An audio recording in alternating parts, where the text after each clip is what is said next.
మరి మరి ఆరాధనలో పాల్గొనడానికి దేవుడు మనకి ఒక మంచి అవకాశం ఇచ్చాడు. ఆయన నామమునకు మహిమ కలుగును గాక. సరే, మరి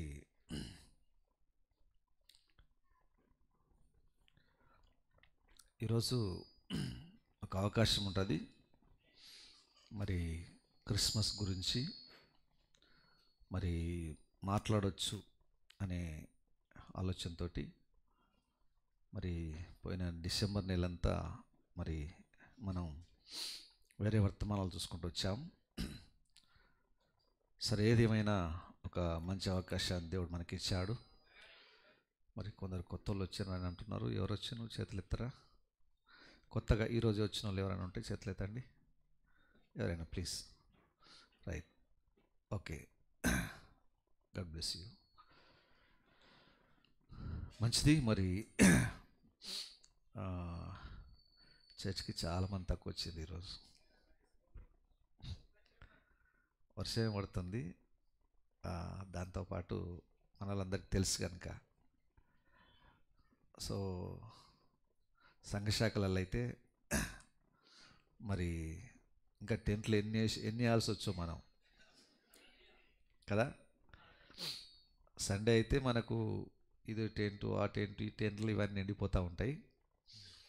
అదే ఒకవేళ మనదే సంఘశాఖ అయింటే మనకి ఇంకా కొన్ని టెంట్లు వేసుకోవాల్సిన పరిస్థితి ఉండే. కానీ నిజమైన క్రిస్మస్ ఏంటో మన వాళ్ళందరికీ తెలుసు కనుక పెద్దగా మరి దీనిపైన దృష్టి పెట్టలేకపోయారు. సరే, ఏది ఏమైనా కొందరు దూర ప్రాంతం నుంచి రాలేకపోయారు, కొందరు వర్షం అంటున్నారు. ఏది ఏమైనా ఒక మంచి అవకాశాన్ని దేవుడు మనకి ఇచ్చాడు. మరి ఈ యొక్క క్రిస్మస్ గురించి మరి కొన్ని కార్యాలు తెలుసుకోవడానికి మనం ఇది ఏర్పాటు చేయడం జరిగింది. మరి పోయిన వారమే నేను మాట్లాడితే బాగుండేది అనుకున్నాను, కానీ పోయిన వారంలో ఒక వర్తమానం మనం ఇవ్వడం వల్ల ఈరోజు ఒకరోజు దొరుకుతుంది మనం అనుకున్నాను. సరే, అందరు కానీ మరి అనుకుంటే 2 మీటింగ్లు కూడా ఏర్పాటు చేసేవాళ్ళం ఈరోజు. సరే, ఏది ఏమైనా ఒక చిన్న అవకాశాన్ని దేవుడు మనకి ఇచ్చాడు క్రిస్మస్ గురించి తెలుసుకోవడానికి. ప్రతి సంవత్సరం ఏదో కొన్ని కార్యాలు మనం నేర్చుకుంటూ మనం ముందుకు వెళ్ళిపోతుండాలి. అయితే చాలా విషయాలు మీకు తెలుసు మరి క్రిస్మస్ గురించి. మరి వాటిని నేను మళ్ళీ రిపీట్ చేస్తాను. కొన్ని విషయాలు మీతో నేను మాట్లాడతాను. ఈ విషయాన్ని మీరు గమనించాలని కోరుతున్నాను. మరి లోకమంతా కూడా ఎంతో చక్కగా క్రిస్మస్ చాలా గ్రాండ్గా జరుపుకుంటా ఉన్నారు. మరి వర్షానికి ఎట్లా జరుపుకుంటారో మనకు తెలియదు, కానీ మొత్తం పైన అయితే ప్రపంచంలోనే పెద్ద పండుగ ఇది. ఏది? క్రిస్మస్ పండుగ ప్రపంచంలోనే పెద్ద పండుగ. ఎక్కువ మంది జరుపుకునే పండుగ ఏది ప్రపంచంలో అంటే క్రిస్మస్ పెద్ద పండుగ. ఎక్కువ వ్యాపారం జరిగే పండుగ ఏదంటే క్రిస్మస్ పండుగనే. హల్లెలూయా. సాతానుడు ఎక్కువ సంతోషపడే దినం ఏదంటే ఈరోజే. దేవుడు బాధపడే దినం అంటే ఇదే రోజు. ఈ రోజుకి ఇన్ని ప్రత్యేకతలు ఉన్నాయి, నిజమేనా? మరి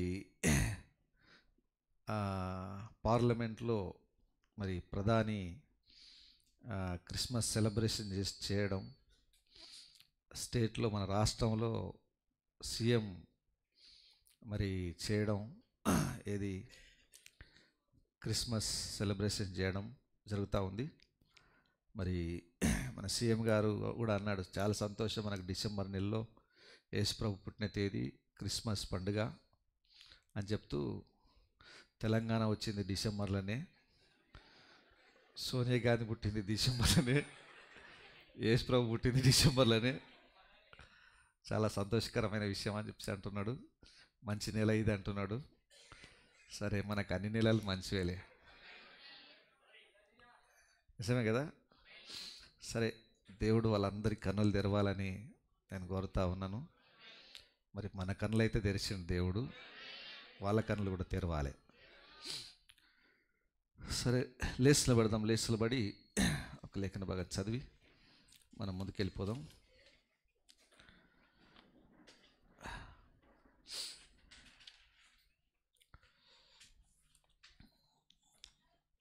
లూకాసు వార్తలో నుంచి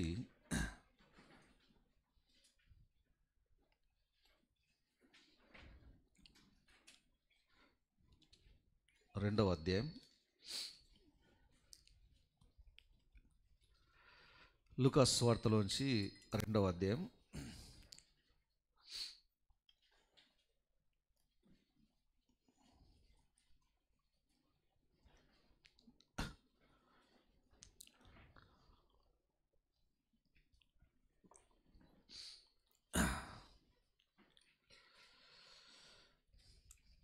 ఒకటి నుంచి 20 వచనాలు చదువుదాం.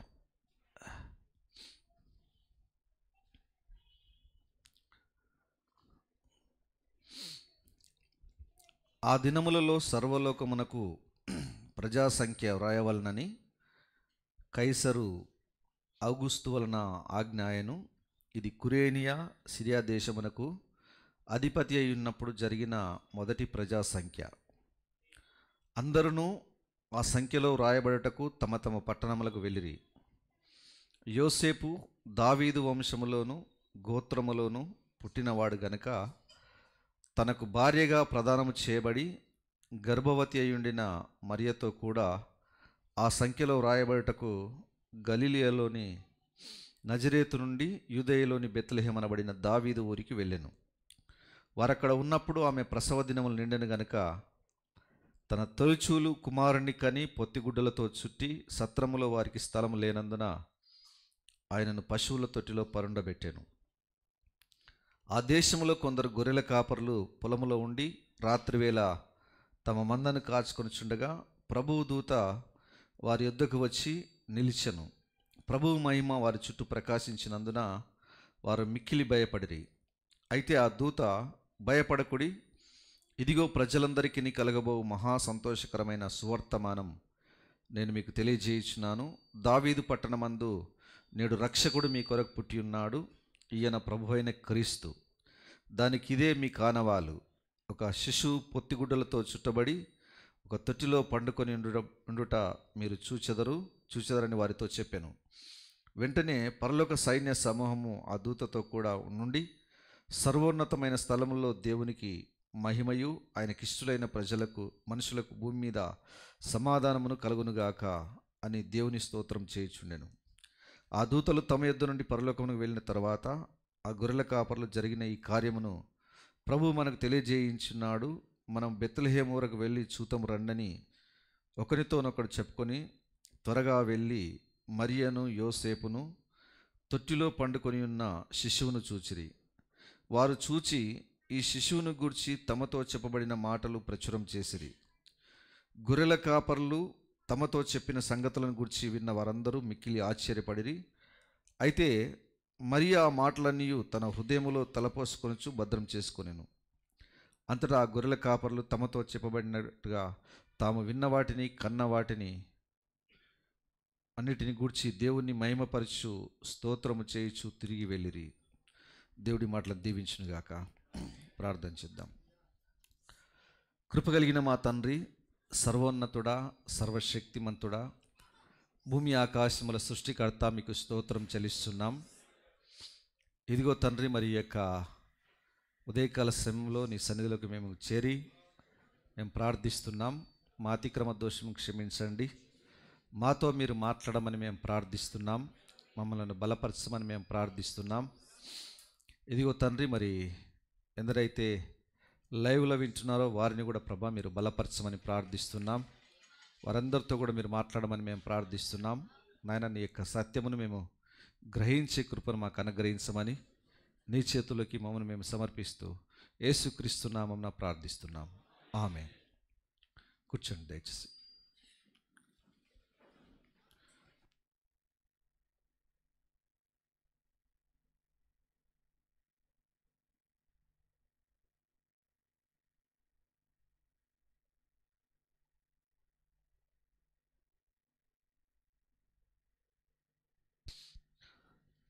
మంచిది పిల్లారా, మరి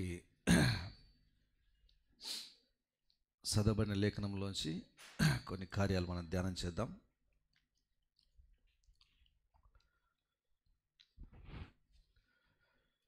ఇక్కడ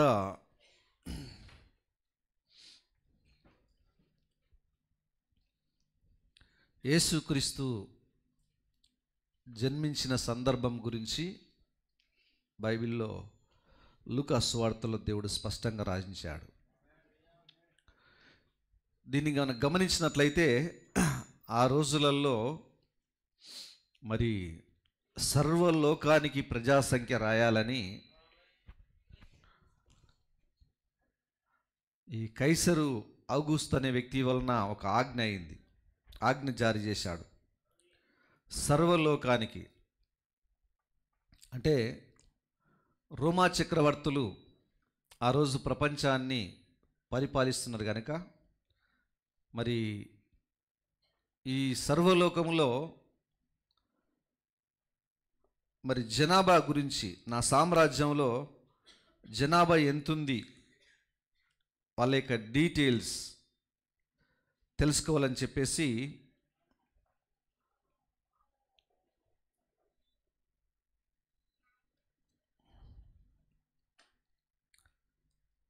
ఆయన ఒక ఆజ్ఞ జారీ చేశాడు. సమస్త ప్రపంచంలో ఉన్న వాళ్ళందరూ కూడా మరి ఆ రోజు ఎట్లుంటుందో ఒకసారి మీరు ఆలోచన చేయండి. ప్రపంచంలో ఉన్న వాళ్ళందరూ కూడా వాళ్ళందరి జనాభాను రాయాలనుకున్నాడు ఆయన. మనకు తెలంగాణ వచ్చిన తర్వాత మొదటగా కేసీఆర్ అప్పుడు కూడా సమగ్ర సర్వే ఒకటి నిర్వహించడం జరిగింది. మరి ఇంటింటికి వెళ్ళి వాళ్ళ డీటెయిల్స్ తీసుకున్నారు. ఆ టైంలో ఎట్లా జరిగిందో మనకు తెలుసు. ప్రతి వ్యక్తులు అంటే ప్రతి వాళ్ళు ఎక్కడ ఉన్న పని మీద వెళ్ళినా, ఉద్యోగం వెళ్ళినా, ఎక్కడైనా బిజినెస్కి వెళ్ళినా వాళ్ళందరూ కూడా ఆ రోజు వచ్చి వాళ్ళ స్వగ్రామంలో సొంతింట్లో ఉండాలి. ఎందుకంటే ఆయన వచ్చేసి మరి వాళ్ళు వచ్చేసి ఆఫీసర్స్ వచ్చి మరి సమగ్ర సర్వే చేసేటప్పుడు మన డీటెయిల్స్ అని తీసుకున్నప్పుడు, వివరాలు తీసుకునేటప్పుడు అందరు అక్కడే ఉండాలి. ఆ విధంగా మరి ఆ రోజు ఎక్కడ ఉన్న అందరూ, బయట ఉన్న వాళ్ళందరూ వచ్చేసి ఇండ్లలో ఉన్నారు. అది ఒక రకంగా ఉన్నది ఆ రోజు. అదొక తెలంగాణలో జరిగింది అట్లా. ఇప్పుడు యేసుప్రభు పుట్టిన ఆ రోజులలో ఒక తెలంగాణ కాదండి, ప్రపంచవ్యాప్తంగా ఎక్కడెక్కడ ఉన్న వాళ్ళందరూ కూడా ఏం చేయాలి, వాళ్ళ గ్రామాలకు రావాలి. వాళ్ళ ఊర్ల ప్రకారంగా, ఇంటి పేర్ల ప్రకారంగా, ఇంటి నెంబర్ల ప్రకారంగా లెక్కలో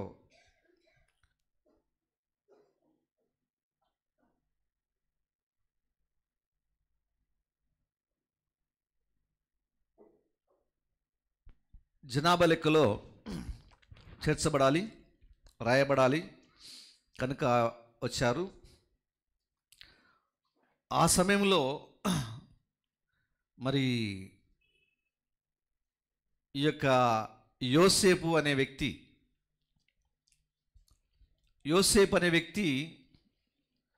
మరి బెత్లెహేము గ్రామానికి సంబంధించిన వ్యక్తి. మరి గలిలయలో ఉండే మరియను ఆయన అప్పటికే ప్రదానం చేసుకుని ఉన్నాడు గనుక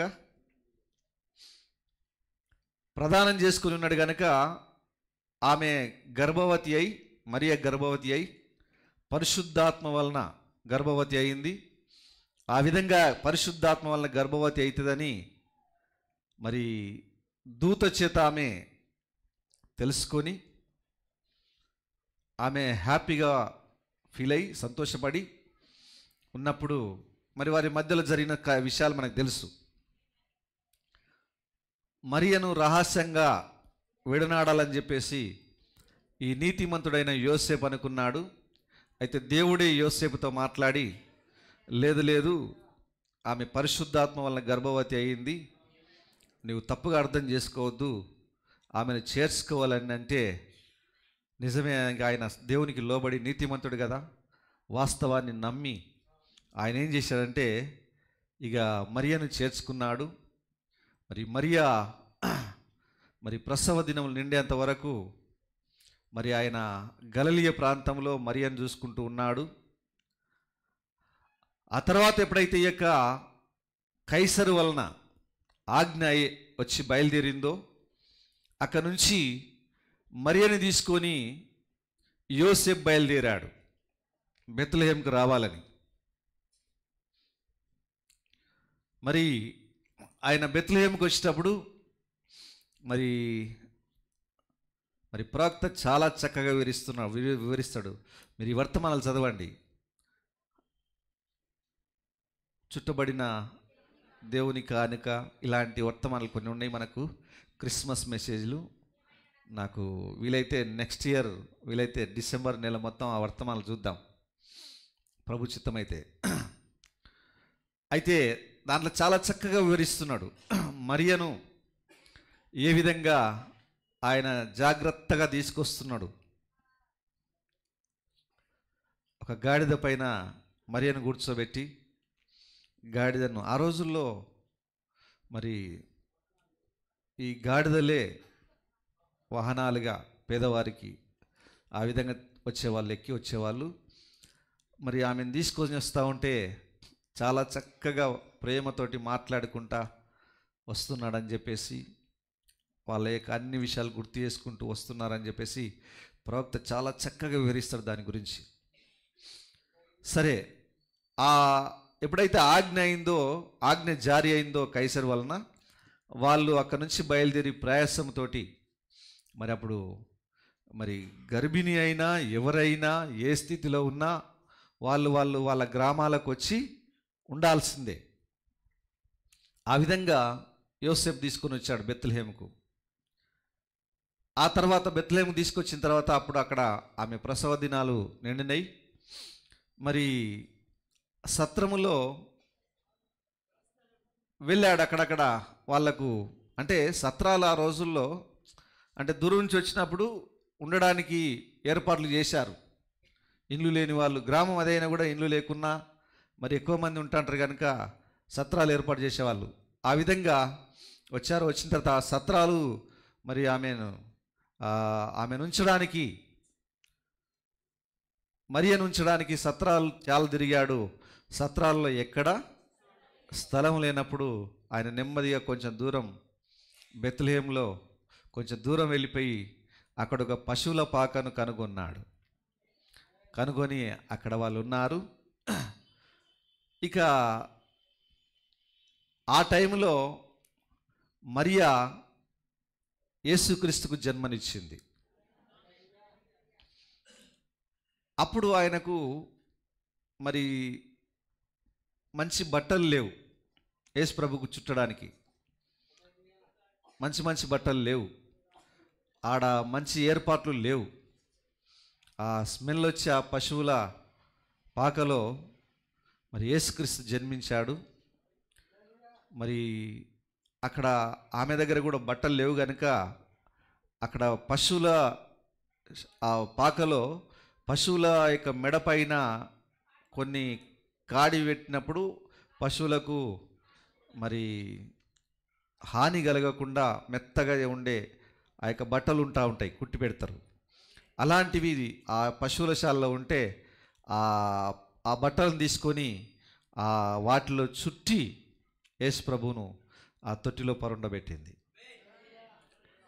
చూడండి, నిజంగా ఒక రాజులకు రాజు, సర్వలోకానికి రాజు, సర్వలోకమంతా ఆయన వల్లనే సృష్టించబడ్డది.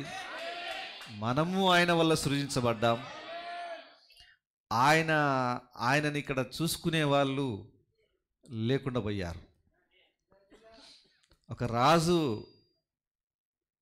రాజుకు కుమారుడు కానీ పుడితే ముందుగానే ఎన్ని ఏర్పాట్లు చేస్తారు, వాళ్ళకి ఏ రకమైన వసతులు కల్పిస్తారు, రకరకాల విధంగా చేస్తూ ఉంటారు.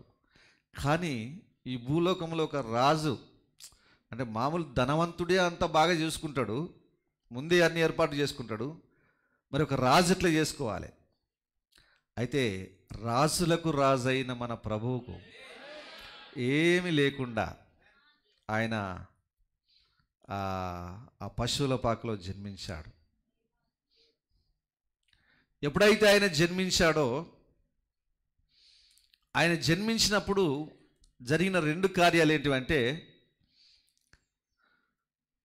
ఒకటి, దేవదూతలు ఆ యొక్క పొలములో గొర్రెల మందలు కాచుకుంటున్న గొర్రెల వాళ్ళ దగ్గరికి రావడం ఒకటి. అదే సందర్భంలో ఎక్కడో తూర్పు దేశంలో ఉండే జ్ఞానులకు ఒక నక్షత్రం కనబడడం జరిగింది. అర్థం చేసుకోండి. తూర్పు దేశంలో ఎక్కడో ఉండే జ్ఞానులకు ఒక నక్షత్రం కనబడ్డది. ఆయన పుట్టిన వెంటనే దేవదూతలు దిగి వచ్చి ఆ పొలములో మందను కాచుకొనిచున్న గొర్రెల కాపల దగ్గరికి వచ్చారు. వచ్చి మరి మొట్టమొదటిగా ఆయన పుట్టాడు అనే సమాచారం, ఒక మంచి వర్తమానం, సువర్తమానం ఆ గొర్రెల కాపరులకు అందించారు. వాళ్ళు ఆ దూతలు అందించారు. హల్లెలూయా. ఆ సందర్భాన్ని ఒకసారి మనం చూద్దాం. 8వ వచనం నుంచి.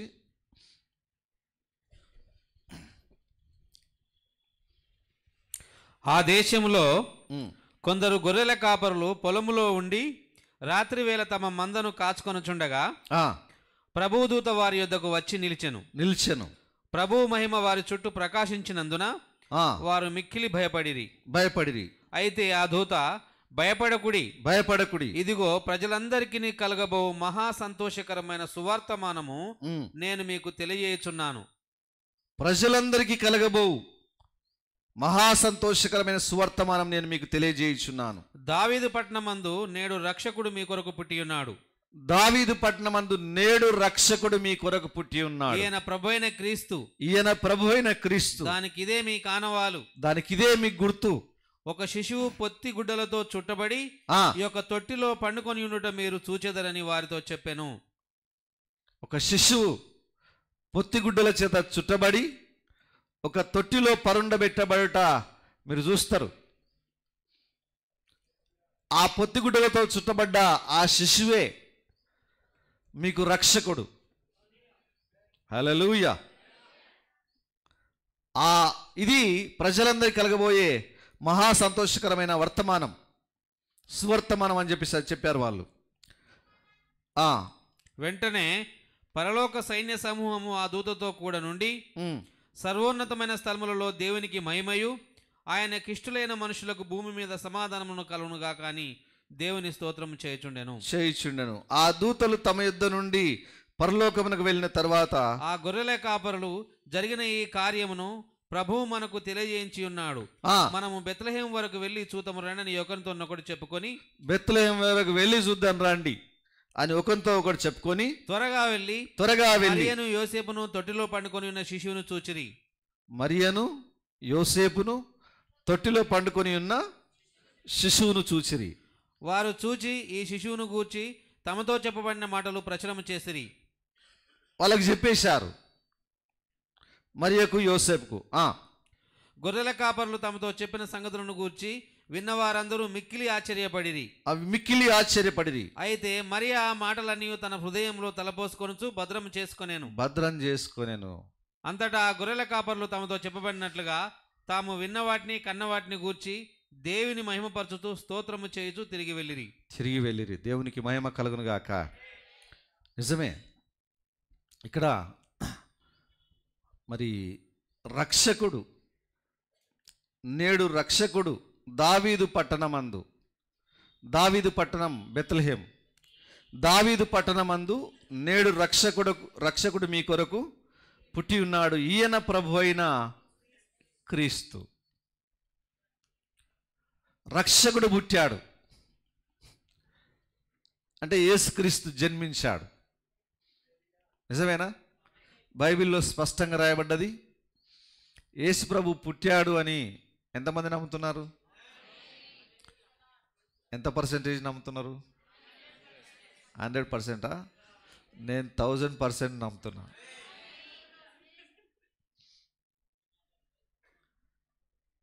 ఎవరు నమ్మినా నమ్మకపోయినా ఆయన మన కొరకు జన్మించాడు ఈ లోకంలో.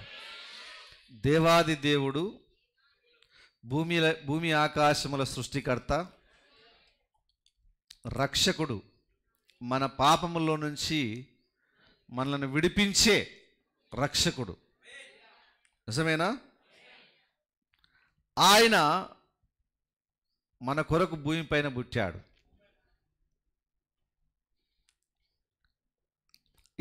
ఆయన పుట్టాడన్న సంగతి సాతానుకు తెలుసు, వాని దూతలకు తెలుసు. నిజమేనా? దయ్యాలన్నిటి కూడా తెలుసు. క్రైస్తవులందరికీ కూడా తెలుసు ఆయన పుట్టాడని.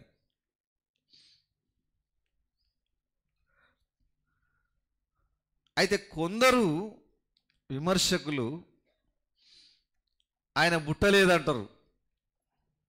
ఆయన పుట్టలేదు, చరిత్రాధారాలు లేవంటారు కొందరు.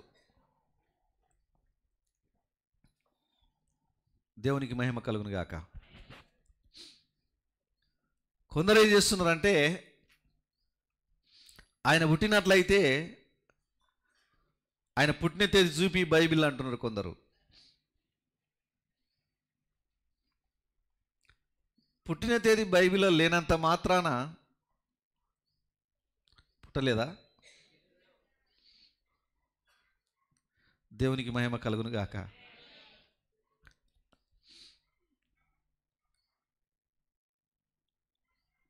ఇప్పుడు చాలామంది ఉన్నారు, పుట్టిన వెంటనే డేట్ రాసుకుంటూ ఉంటారు.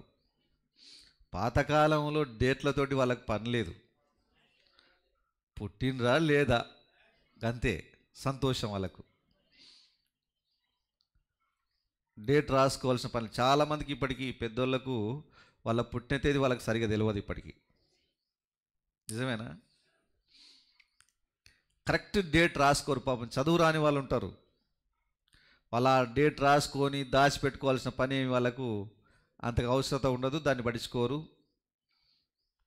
అయినా డేట్ లేనంత మాత్రాన ఆయన పుట్టలేదా? పుట్టాడు.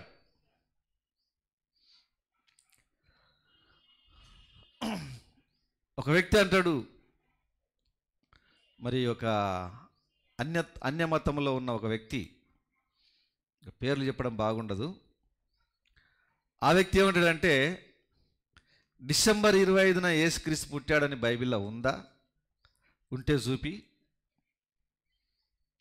మీరు క్రిస్మస్ పండుగ చేసుకుంటారు కదా, డిసెంబర్ 25న ఆయన పుట్టాడని చెప్పేసి మీరు అంటున్నారు కదా, మరి పుడితే డిసెంబర్ 25న పుట్టిండని బైబిల్లో చూపి అని ఒక సవాల్ చేస్తూ ఉంటాడు క్రైస్తవుల పైన. హల్లెలూయా. ఈ సవాల్ చేసేది ఎవరంటే మళ్ళీ దయ్యం చేత అభిషేకించబడ్డ వ్యక్తి. అయితే దయ్యానికి తెలుసు ఆయన పుట్టిండని, అపవాదికి తెలుసు ఆయన పుట్టాడని. కానీ మళ్ళీ సవాల్ చేసేది ఎవడు? మళ్ళా అపవాదే. అపవాది చేత అభిషేకించబడి సవాల్ చేస్తూ ఉంటాడు. హల్లెలూయా. దానికి మరి చాలామంది క్రైస్తవులు మరి డిసెంబర్ 25న యేసుప్రభు పుట్టిండని రకరకాల ప్రయత్నాలు చేసి చూపించడానికి కొందరు ప్రయత్నం చేస్తున్నారు. కొందరు ఏమంటున్నారంటే, ఉంటేంది లేకపోతేంది, ఆయన పుట్టిండా లేదా అంటున్నారు వాళ్ళు. డేట్ అందులో ఉంటేంది లేకపోతేంది, ఆయన జన్మదినం అనేది బైబిల్లో ఉంటేంది లేకపోతేంది, ఆయన పుట్టిండా లేదా? పుట్టిండు. హల్లెలూయా. ఇవన్నీ క్రైస్తవుల మధ్యలో ఈ డిసెంబర్ 25 గురించిన మరి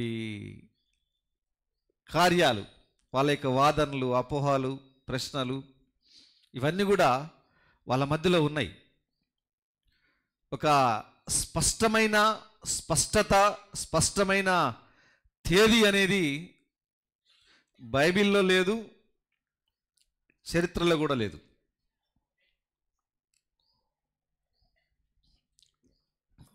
ఆయన జన్మించిన తేదీ నిజమేనండి? ఆయన జన్మించిన తేదీ డిసెంబర్ 25 అని కానీ ఇంకో డేట్ అని కానీ బైబిల్లో కానీ చరిత్రలో కానీ ఎక్కడా లేదు. మరియా పలానా రోజు యేసు ప్రభు బర్త్డే చేసి కేక్ కట్ చేసింది అని కూడా బైబిల్లో లేదు. యేసు ప్రభు శిష్యులు ఒక 3.5 సంవత్సరాలు వాళ్ళు పరిచర్య చేస్తున్నప్పుడు, సేవ చేస్తున్న సందర్భంలో ఎన్నడైనా వాళ్ళు ఒక బర్త్డే చేసుకున్నట్టు బైబిల్లో ఆధారం లేదు. యేసు ప్రభు చనిపోయిన తర్వాత అపోస్తలులు బ్రతుకున్నంత కాలం వరకు కూడా ఎక్కడైనా ఎప్పుడైనా యేసు ప్రభు యొక్క జన్మదినాన్ని జ్ఞాపకం చేసుకున్నట్లు, దాన్ని పాటించినట్లు, ఆచరించినట్లు లేదు. ఇప్పుడు మనం లోకంలో మన జన్మదినాన్ని మనం గుర్తుపెట్టుకున్న వాళ్ళు ఏం చేస్తారంటే, ఆ రోజు జన్మదినం చేసుకొని కేక్ కట్ చేసుకొని కొత్త బట్టలు తొడుక్కొని మంచి భోజనం అవి ఇవి చేస్తూ ఉంటారు. అది దాంతోపాటు ఎవరైనా పెద్దవాళ్ళు నాయకులు ఉన్నట్లయితే వాళ్ళది కూడా వీళ్ళు చేస్తుంటారు. గొప్పవాళ్ళు, రాజ్యాంగం రాసిన వాళ్ళు, దేశానికి స్వతంత్రం తెచ్చిన వాళ్ళు అట్లా ఇట్లా చూసి చేస్తలేరా? మనం గాంధీ జయంతి చేస్తున్నామా? అంబేద్కర్ జయంతి చేస్తున్నామా? అంటే వాళ్ళు గొప్ప వాళ్ళది వాళ్ళు ఎంత చేసుకున్నారో కానీ వాళ్ళదైతే మనం చేసుకుంటున్నాం ఇక్కడ. కానీ ఇక్కడ యేసు ప్రభు గురించి ఆయన జన్మదినాన్ని జరుపుకున్నట్టు శిష్యులు జరుపుకున్నట్టు కానీ, మరియ జరిపినట్టు కానీ, యేసుక్రీస్తు స్వయంగా జరుపుకున్నట్టు కానీ ఒక దినము అని ఏదైనా బైబిల్లో రాయబడి లేదు. స్పష్టంగా మనం బైబిల్లో చూడొచ్చు. సరే, జన్మదినం రాయబడినంత మాత్రాన మరి ఆయన జన్మించలేదా? జన్మించిండు. అయితే మరి ఈ యొక్క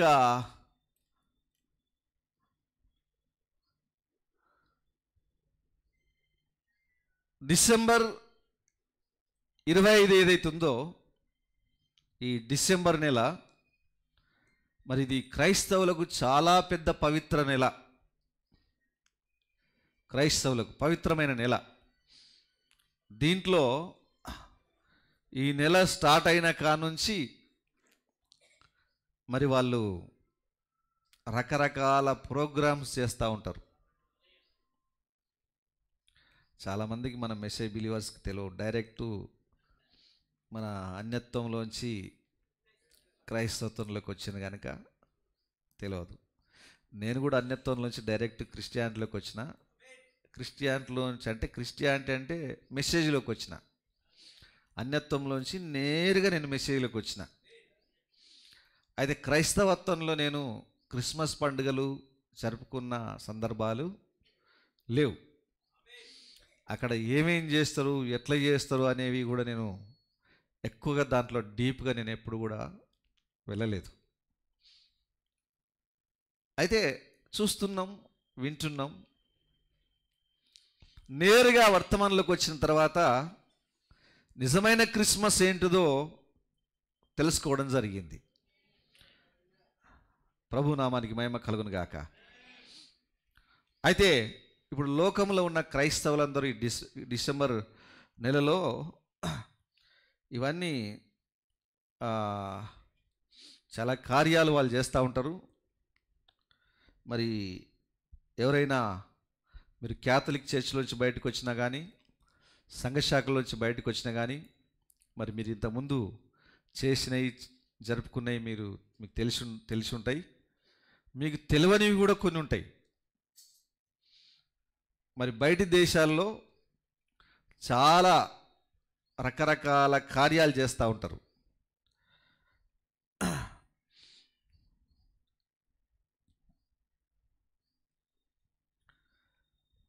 ఇవన్నీ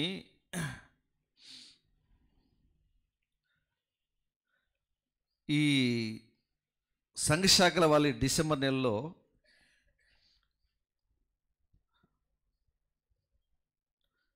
ఏం చేస్తుంటారంటే మెయిన్గా క్యాథలిక్స్, కొందరు ప్రొటెస్టెంట్ల వాళ్ళ లోపల ఇవి ఉండకపోవచ్చు. క్యాథలిక్స్లో మరి మధ్యరాత్రి మాస్ అంటే వాళ్ళు రొట్టె ద్రాక్షరసాన్ని తీసుకోవడం అవి చేస్తూ ఉంటారు. ఇక మన క్రైస్తవులు కూడా మధ్యరాత్రి నుంచే వాళ్ళు ఇక నిద్రలు పోరు. ఎందుకంటే యేసు ప్రభు పుట్టిన తేదీ ఎప్పుడు? 25 కదా. మధ్యరాత్రి దాటిన వెంటనే ఆయన పుట్టాడు కనుక అప్పుడు అంటే వాళ్ళ వర్షన్లు, నేను చెప్తలేను 25 అని, వాళ్ళు చెప్పేదే చెప్తున్నా నేను. అయితే మధ్యరాత్రి నుంచి వాళ్ళు ప్రార్థనల్లో ఉంటారు,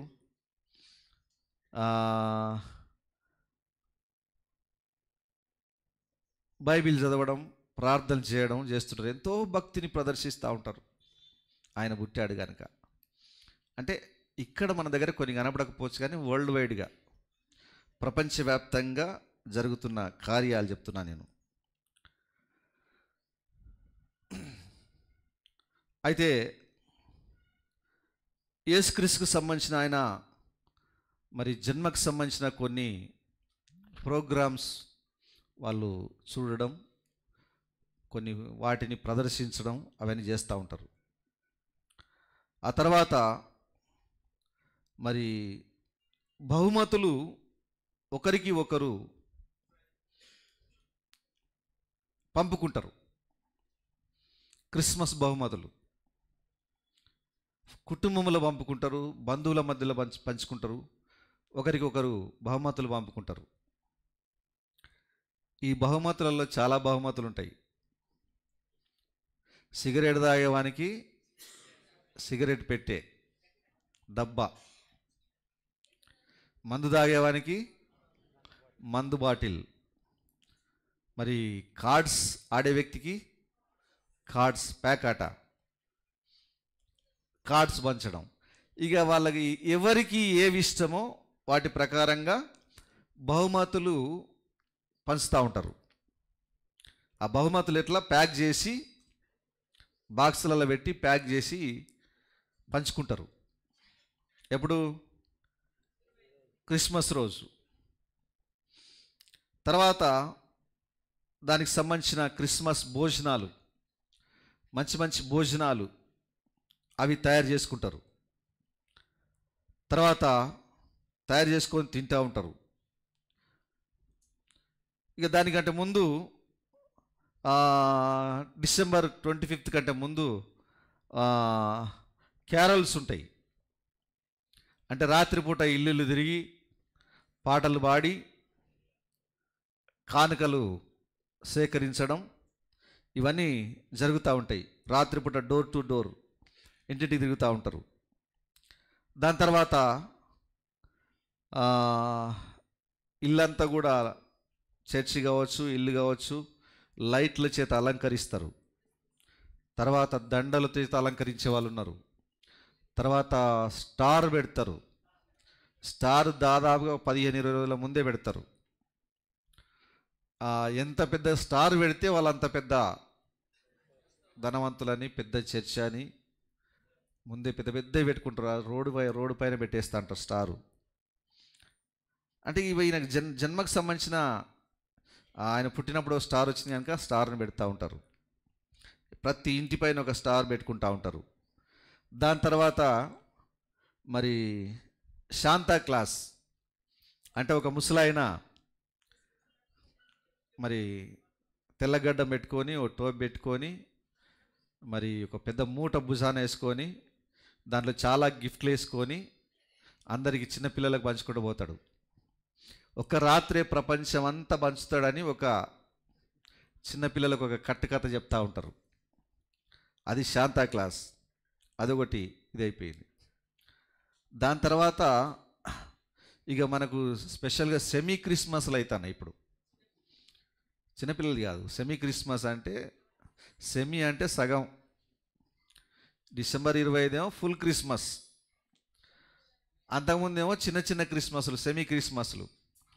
అందరూ ఒక దగ్గర గ్యాదర్ కావడం, భోజనాలు పెట్టుకోవడం. క్రిస్మస్ రోజు ఏమో ఎవరి చర్చిలో వాళ్ళు అవుతూ ఉంటారు.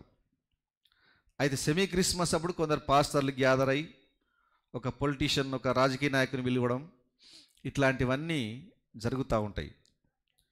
ఇవన్నీ జరుగుతుంటాయి.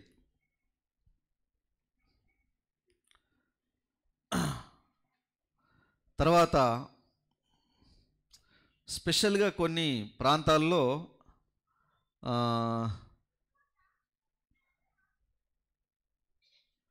టాయ్ ట్రెడిషన్ అని ఒకటి ఉంటుందట.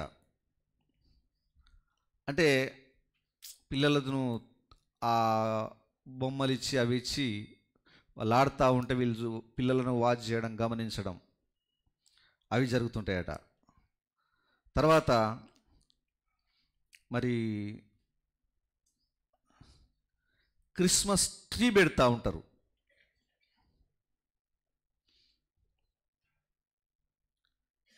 క్రిస్మస్ ట్రీ, క్రిస్మస్ చెట్టు పెట్టి దాన్ని అలంకరిస్తూ ఉంటారు. లైట్ల చేత, గంటల చేత దాన్ని అలంకరిస్తూ ఉంటారు.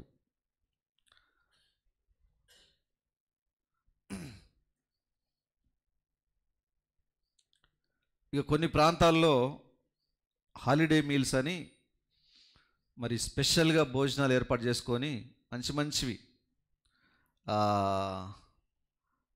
ఎట్లా అంటే టర్కీ కోళ్ళ లాంటివి, మంచి బీఫ్ అంటే ఎద్దు మాంసం, అట్లాంటి అంటే తింటుంటారు బయట. ఇలాంటివి కొన్ని విందులు ఏర్పాటు చేసుకుంటూ ఉంటారు. తర్వాత కొన్ని దేశాల్లో క్రీస్తుకు సంబంధించిన సినిమాలు చూస్తుంటారట. ఇంకా వాళ్ళ యొక్క అదొకటి, అంటే నెల మొత్తం వీళ్ళకి ఇక ఇదే పని, సినిమాలు చూడడం, భోజనాలు చేయడం, తర్వాత ఆటలు ఆడడం, హాలిడే గేమ్స్ అని.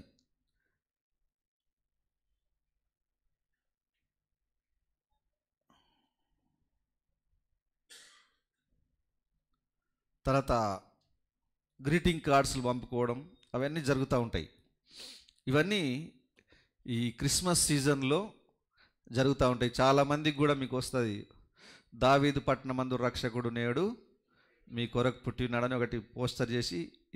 అప్పుడు అంతకుముందేమో కార్డ్స్ పంచేవాళ్ళు, ఇప్పుడు అన్ని కార్డ్స్ అన్నీ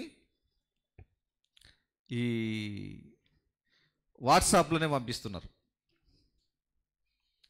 దేవునికి మహిమ కలుగును గాక. కార్డ్స్ అన్నీ వాట్సాప్లోనే పంపిస్తున్నారు. Wish you happy merry Christmas అని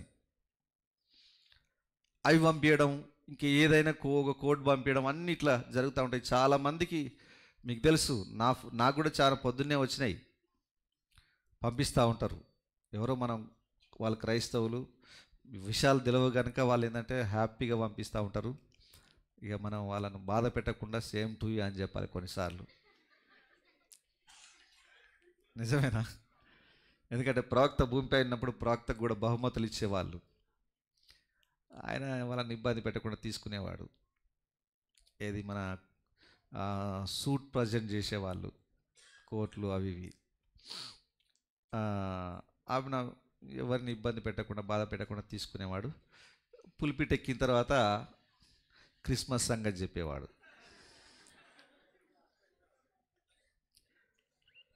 సరే, ఈ విధంగా మరి క్రిస్మస్ సీజన్లో ఇవన్నీ జరుగుతూ ఉంటాయి.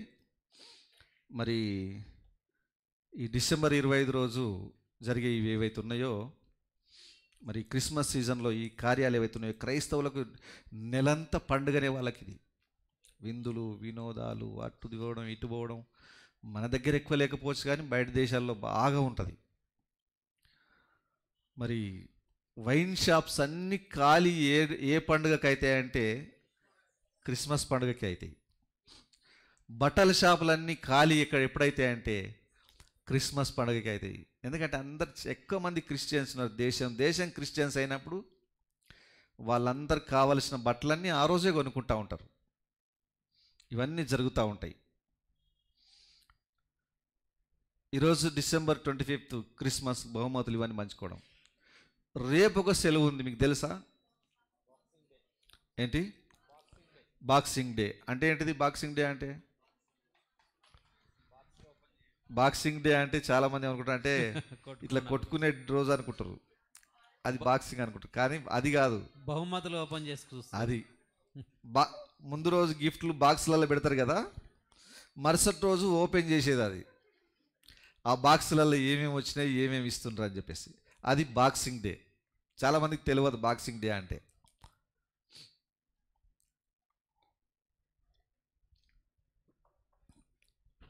ఈ విధంగా మరి క్రిస్మస్ను చాలా భక్తి శ్రద్ధలతో జరుపుకుంటూ ఉంటారు. భక్తి శ్రద్ధలతో జరుపుకుంటూ ఉంటారు. వాళ్ళకి ఆ విధంగా ఉంది. చాలామంది ఏంటంటే వాక్యం తెలియని వాళ్ళు, సరి అయిన మార్గాన్ని బోధించే పాస్టర్స్ లేని విధానంలో, కార్యాన్ని బట్టి పాస్టర్స్ సరైన విధంగా బోధించని పరిస్థితుల్లో వాళ్ళకు సత్యం తెలియక వాళ్ళు ఈ విధంగా వెళ్ళిపోతూ ఉంటారు. కానీ దేవుని కృపను బట్టి, దేవుని యొక్క మహాకృపను బట్టి మరి ఈరోజు మనకు వాస్తవం ఏందో దేవుడు మనకు బయలుపరిచాడు, సత్యం ఏందో మనకు బయలుపరిచాడు. జాగ్రత్త వినండి. మరి December 25న యేసుక్రీస్తు పుట్టాడా? యేసుక్రీస్తు పుట్టాడా లేదా? నేను అడిగే క్వశ్చన్ చూడండి, మీరు నా క్వశ్చన్కు జవాబు చెప్పండి. యేసుక్రీస్తు పుట్టాడా లేదా? పుట్టాడు. December 25న యేసుక్రీస్తు పుట్టాడా? అది మీరు కరెక్ట్గా రాస్తున్నారు ప్రశ్నలకు జవాబులు. ఆయన పుట్టాడు, వాస్తవమే. కానీ December 25న పుట్టలేదు. ఎందుకంటే మనకు బైబిల్లో లేదు, చరిత్రలో లేదు, మరియ చేయలేదు, అపోస్తలు చెప్పలేదు, యేసు ప్రభు చేసుకోలేదు, చెయ్యమని కూడా చెప్పలేదు. కనుక అది December 25న యేసుక్రీస్తు పుట్టలేదు. అయితే దీన్ని ఈ క్రిస్మస్ విషయంలో ప్రపంచంలో రెండు గుంపులు అయిపోయినాయి. ఒకటేమో December 25న పుట్టాడు, చలికాలంలో December 25న పుట్టాడు అని చెప్పి చేసుకునే గుంపు ఒకటైంది. యేసుక్రీస్తు డిసెంబర్లో పుట్టలేదు అని చెప్పే గుంపు ఇంకొకటి ఉంది. ఇందులో ఈ రెండు గుంపులలో చరిత్రకారులు ఉన్నారు, పండితులు ఉన్నారు. 25న పుట్టిండు అని చెప్పే చరిత్రకారులు ఉన్నారు, పండితులు ఉన్నారు, బైబిల్ స్కాలర్స్. December 25న పుట్టలేదు అని చెప్పే చరిత్రకారులు ఉన్నారు, బైబిల్ స్కాలర్స్ కూడా ఉన్నారు. దేవునికి మహిమ కలుగును గాక. అయితే December 25న పుట్టాడు అని చెప్పేవాళ్ళు కొన్ని ఆధారాలు చూపిస్తున్నారు. December 25న అంటే చలికాలం పుట్టలేదా ఆయనని చెప్పి ఆధారాలు చూపించే కొందరు ఉన్నారు. నిజమేనా? మరి ఇక ఈ అయోమయం ఇదంతా మనకెందుకు? ఆయన పుట్టిండా లేదా మనకు అంటే ఆయన Decemberలో 25న పుట్టిండా పుట్టలేదా అది అవసరం లేదు. ఆయన పుట్టాడా లేదా మనం పండుగ చేసుకుందాం. ఏ రోజైతే ఏమైతే పుట్టాడు మనం పండుగ చేసుకుందాం అని చేసుకునేవాళ్ళు. అంటే జవాబు దొరకనప్పుడు, దానికి సరైన ఆన్సర్ ఇవ్వలేనప్పుడు ఈ విధంగా మధ్య రకంగా పోయే వాళ్ళు కొందరు ఉంటారు. అయితే మరి డిసెంబర్ 25న చలికాలంలో ఆయన పుట్టలేదని చెప్పే చరిత్రకారులు ఉన్నారు, స్కాలర్స్ ఉన్నారు, బైబిల్ కామెంట్రీస్ రాసిన వాళ్ళు ఉన్నారు. వాళ్ళు కూడా ఆధారాలు చెప్తా ఉంటారు. యేసుక్రీస్తు వసంతకాలములో పుట్టాడు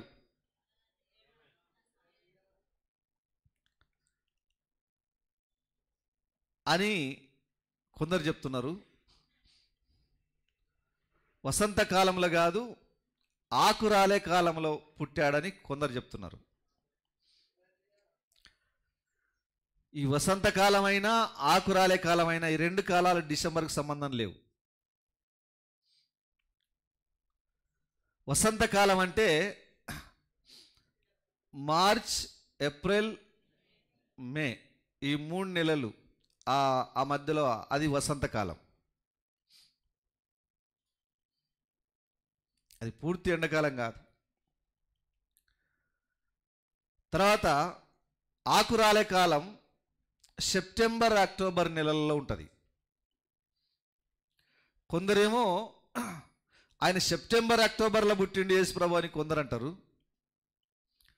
మార్చ్, ఏప్రిల్, మే నెల ఈ కాలంలో పుట్టాడు అని కొందరు అంటారు. దేవుని నామానికి మహిమ కలుగును గాక. దీంట్లోనే అంటే డిసెంబర్ 25ను వ్యతిరేకించే పండితులు మరి చరిత్రకారులలో ఇట్లా ఉన్నారు. అయితే కొందరేమో మార్చ్, ఏప్రిల్, మేలో పుట్టాడు, ఈ 3 నెలల్లో ఎప్పుడో ఒకసారి పుట్టింటాడు అని చెప్పేసి, సెప్టెంబర్, అక్టోబర్లో పుట్టాడని కొందరు చెప్తా ఉంటారు. అయితే ఈ ఇద్దరు కూడా డేట్ చెప్పలేదు మళ్ళా ఏ రోజు పుట్టాడని. ఇక ఈ చలికాలంలో పుట్టాడు అన్న వాళ్ళు డైరెక్ట్గా డేట్ చెప్పేశారు. ఏ డేటు? 25, డిసెంబర్ 25 అని. అయితే ఇక్కడ యేసుక్రీస్తు మార్చ్, ఏప్రిల్, మే నెలలలో లేదా సెప్టెంబర్, అక్టోబర్ నెలలలో పుట్టింటాడు అని చెప్పే వాళ్ళకు ఉన్న ఆధారాలు ఏంటంటే, వాళ్ళ బైబిల్ యొక్క ఆధారాలు ఏంటంటే, గొర్రెల కాపరులు రాత్రి వేళ పొలములో మందను కాసుకుంటున్నారు. ఎక్కడ? రాత్రి వేళ పొలములో మందను కాసుకుంటున్నారు. కనుక యూదా దేశంలోని, ఇజ్రాయెల్ దేశంలోని గొర్రెల కాపరుల యొక్క సాంప్రదాయం ఏంటంటే, వాళ్ళకు వర్షాకాలం అయిపోయిన తర్వాత, పంటలన్నీ కోసిన తర్వాత ఎండాకాలం స్టార్ట్ అయిపోతుంది. అంటే పూర్తి ఎండాకాలం కాదు, వాళ్ళ యొక్క సీజన్స్ ఇట్లుంటాయి. వింటర్ చలికాలం అయిపోయిన తర్వాత వాళ్ళు ఏం చేస్తారంటే, మెల్లగా చలికాలం అయిపోయిన తర్వాత వాళ్ళకి ఏం స్టార్ట్ అవుతుందంటే, ఈ యొక్క వసంత ఋతువు స్టార్ట్ అవుతుంది. అంటే చలి తగ్గిపోయి బాగా ఎండలు లేకుండా ఎండాకాలం ప్రారంభమయ్యే టైం అది. ఆ స్ప్రింగ్ అంటారు, ఇంగ్లీష్లో స్ప్రింగ్ అంటారు. అంటే ఆ టైంలో ఇజ్రాయేలీ యొక్క గొర్రెల కాపర్లు వాళ్ళ గొర్రెలను ఇంట్లో నుంచి తీసుకొని పోయి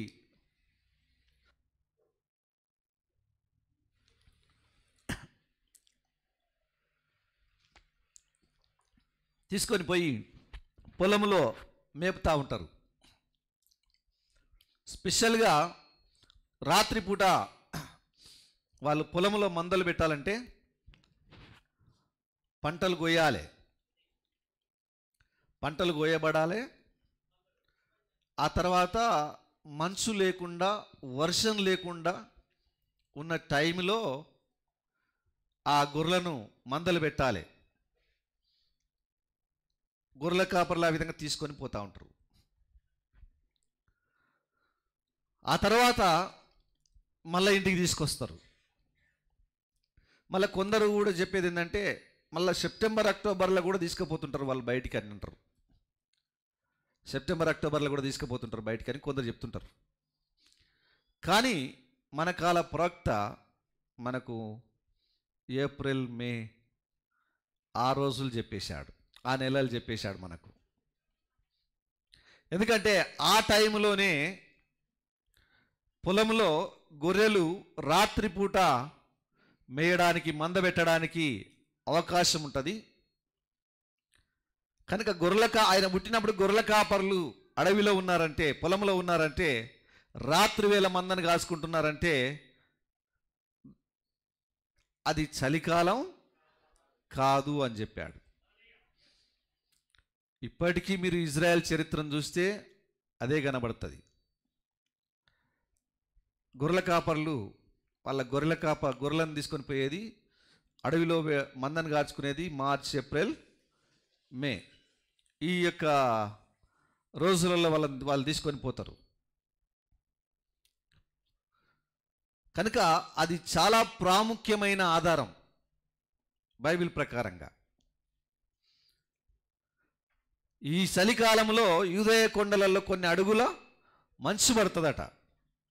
ఆ టైంలో గొర్రెలను రాత్రి వేళ పొలంలో పెట్టుకునే అవకాశం లేదు అన్నాడు మన కాల ప్రవక్త.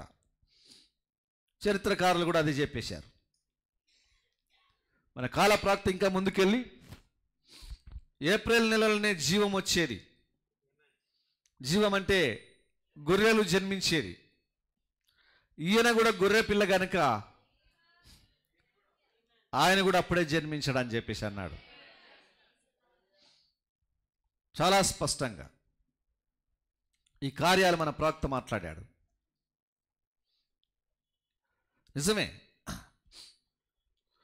ఇక సెప్టెంబర్ అక్టోబర్ కాదు, కానీ ఈ మార్చి, ఏప్రిల్ మే ఈ మధ్యకాలంలోనే ఆయన జన్మించాడు అనేది ఒక స్పష్టతలోకి మనం రావాలి. ఎందుకంటే గొర్రెల కాపర్లు పొలంలో ఉన్నారు కనుక. మీరు ఇప్పటికి వెళ్ళి మీరు ఇంటర్నెట్లో సెర్చ్ చేసినా గొర్రెల కాపర్లు, ఇజ్రాయెల్ గొర్రెల కాపర్లు ఏ టైంలో పొలంలో ఉంటారు, ఏ సీజన్లో ఉంటారు అంటే క్లియర్గా మీకు ఇంటర్నెట్లో కనబడతా ఉంటుంది. కనుక డిసెంబర్ నెల ఎట్టి పరిస్థితుల్లో గొర్రెల కాపర్లు బయట ఉండే అవకాశం లేదు. అవును. దాని తర్వాత ఇంకా కొందరు ఏమన్నారంటే, ఈ కైసరు ఆగుస్తు వలన ఒక ఆజ్ఞ అయింది కదా, సర్వలోకానికి ప్రజాసంఖ్య రాయాలని. ఇంత చలికాలంలో, అది డిసెంబర్ నెల అయితే, ఇంత చలికాలంలో ప్రజలు రావడానికి, తర్వాత ఉండడానికి చలికాలం అనువైంది కాదు. ఆ రోడ్లన్నీ మంచుతో నిండిపోయి ఉంటాయి చలికాలంలో. కనుక ఆ మంచుతో నిండిపోయి రోడ్లు జారే పరిస్థితులు అవి. మనుషులు నడిచినా, జంతువులు నడిచినా, వెహికల్స్ అంటే బండ్లు నడిచినా జారే పరిస్థితి.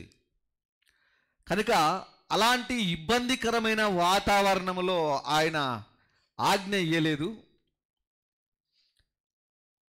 వాళ్ళ పంట అంటే మరి పంటలు అయిపోయి జనులు ఫ్రీగా ఉన్న టైంలో, వాతావరణం మంచిగా ఉన్న టైంలో ఆయన ఆజ్ఞ ఇచ్చాడని కొందరు చెప్తున్నారు. అది మనం లెక్కలోకి తీసుకోవచ్చు. నిజమేనా కదా? పంటలు ఇంకా పండుతున్నప్పుడు అందరు ఎక్కడుంటారు? అందరు ఇళ్ళల్లో ఉంటారు. పంటలు చూసుకోవాలి, నీళ్లు పెట్టుకోవాలి, ఇవన్నీ చూసుకోవాలి, దారులు మంచిగా ఉండవు అని చెప్పేసి ఇళ్ళలోనే ఉంటారు. కనుక ఈ ఆగస్టు అనే ఈ కైసరు ఆయన ఇచ్చిన ఆజ్ఞ కూడా అది కరెక్ట్గా ఆ ఎండాకాలం లేకుంటే ఆ యొక్క వసంత కాలంలోనే జరిగింది అని చెప్పేసి కొందరు అంటున్నారు. సరే, ఇవన్నీ ఆధారాలను మనం చూసినప్పుడు మనం దాన్ని 100% నమ్మాల్సిందే. హల్లెలూయా. నిజమే. మరి ఇది కాకుండా మరి డిసెంబర్ 25 ఎట్లొచ్చింది?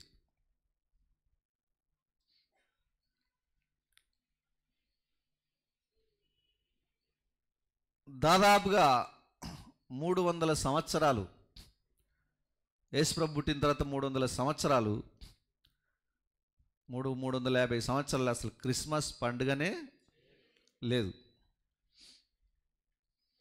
ప్రపంచంలో. చాలా జాగ్రత్త వినండి.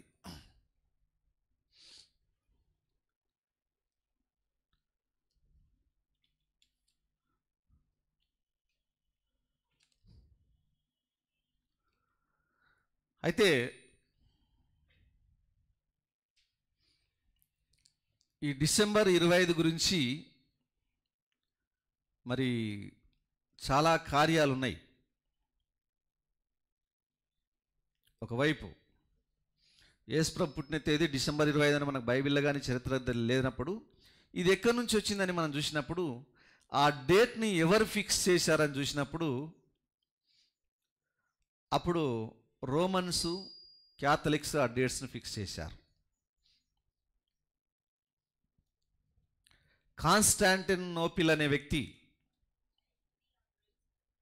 నైసియా సభలో 325 ఆ ప్రాంతంలో ప్రపంచవ్యాప్తంగా ఉండే పెద్ద పెద్ద బోధకులను, బిషప్లనందరినీ గ్యాదర్ చేసి ఆ కాన్స్టాంటినోపిల్ అనే చక్రవర్తి ఆయన కూడా ఏంటంటే ప్రభువుని నమ్మాడు. విగ్రహార్థంలోంచి ప్రభు దగ్గరికి వచ్చాడు, ప్రభువుని నమ్మాడు. నమ్మి అందరినీ గ్యాదర్ చేయాలి, వీళ్ళ మధ్యలో భేదాభిప్రాయాలు ఉండకుండా చేయాలనే ఆలోచనతో పిలిచి చేసి వాళ్ళందరిని సమకూర్చి అక్కడ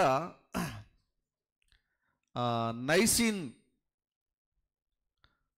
ఫాదర్స్ అంటే అక్కడ గ్యాదర్ అయిన మెయిన్ వ్యక్తులంతా నైసిన్ ఫాదర్స్ అన్నారు వాళ్ళను. వాళ్ళు రకరకాల డాక్ట్రిన్స్ అన్నీ ప్రవేశపెట్టారు. అక్కడే దేవుడు ఒక్కడు కాదు ముగ్గురు అని, త్రియేక దేవుడు, త్రిత్వం అని అక్కడే స్టార్ట్ చేశారు దాన్ని. ఆ తర్వాత మరి అపోస్తులు బోధించిన బోధ అయిన యేసుక్రీస్తునామములో బాప్తిజం అని తీసేసి తండ్రి యొక్కయు కుమారుని యొక్క పరిశుద్ధాత్మ యొక్క నామములో బాప్సం అని దాన్ని ప్రారంభించారు.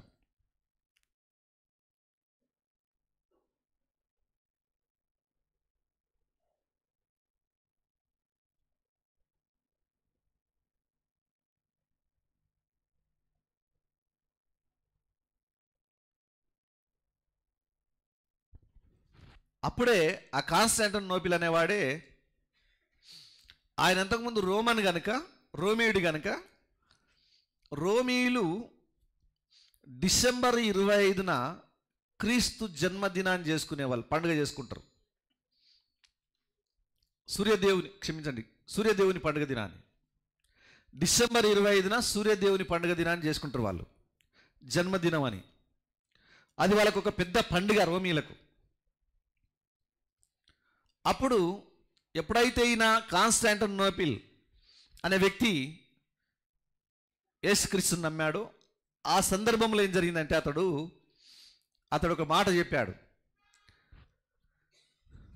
ఈ డిసెంబర్ 25న సూర్యుని జన్మదినం, సన్ SUN, సూర్యుని జన్మదినాన్ని జరుపుకునే వాళ్ళం కదా, ఇప్పుడు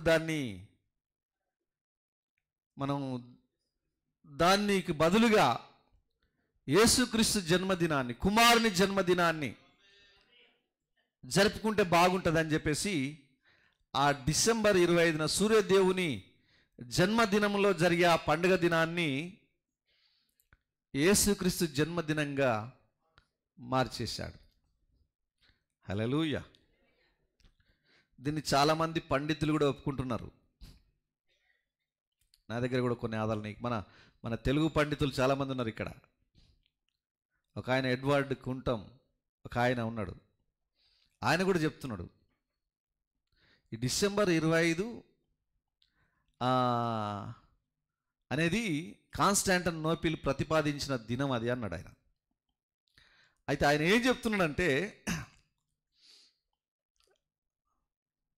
ఆ, నవంబర్, డిసెంబర్, జనవరి అట గొర్రెల కాపర్లు బయట ఉంటారట, పొలాల్లో ఉంటారట. ఆయన వర్షన్ అది. అంటే జనులు ఎట్లున్నారంటే వాళ్ళు ఏదైతే నమ్ముతున్నారో, నేను పట్టిన కుందేలకు 3 కాళ్ళను వాళ్ళు ప్రూవ్ చేయాలి.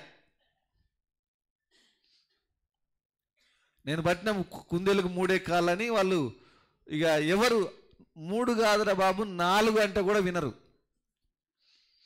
ఈ 3ను ఎట్లయినా చేసి ప్రూవ్ చేయాలి. ఎట్లా ప్రూవ్ చేస్తారు? ఈ 2 కాళ్ళు ఒక దగ్గర అయ్యేది చూసి ఇక్కడ నిలబెడతారు. అంటే 4 కాళ్ళు కదా, ఇటోటి ఇటోటి ఇటోటి ఇటోటి. ఒక మూలకు నిలబెడితే 3 కాళ్ళే కనబడతాయి కుందేలకు. అంటే ఇది 2 ఆపోజిట్ ఉంటాయి కనుక, ఒకదాని వెనుక ఒకటి ఉంటాయి కనుక 3 కనబడతాయి. నిజమేనా? కోడి విషయంలో కూడా అంతే.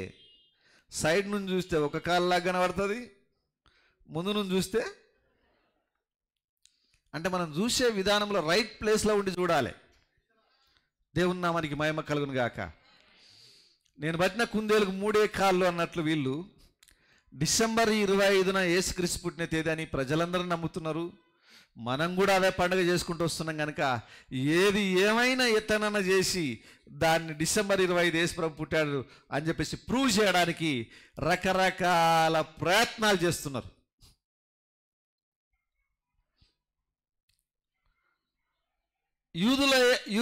యూదా గొర్రెల కాపర్లు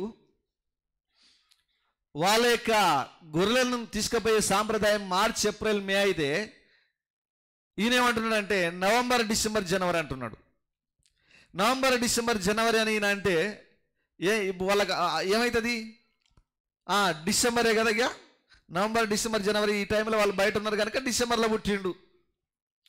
డిసెంబర్లో పుట్టిండు అనేది చెప్తున్నాడు. డేట్ తెలియదు కానీ ఆ డేట్ను కాన్స్టాంట్ అని నోపిల్ చెప్పిండు అంటున్నాడు.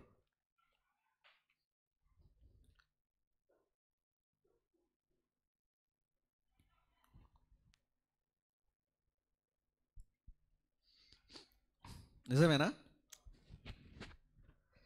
ఏమేమో వెళ్తున్నారు. ఇంకొక ఆయన అంటాడు,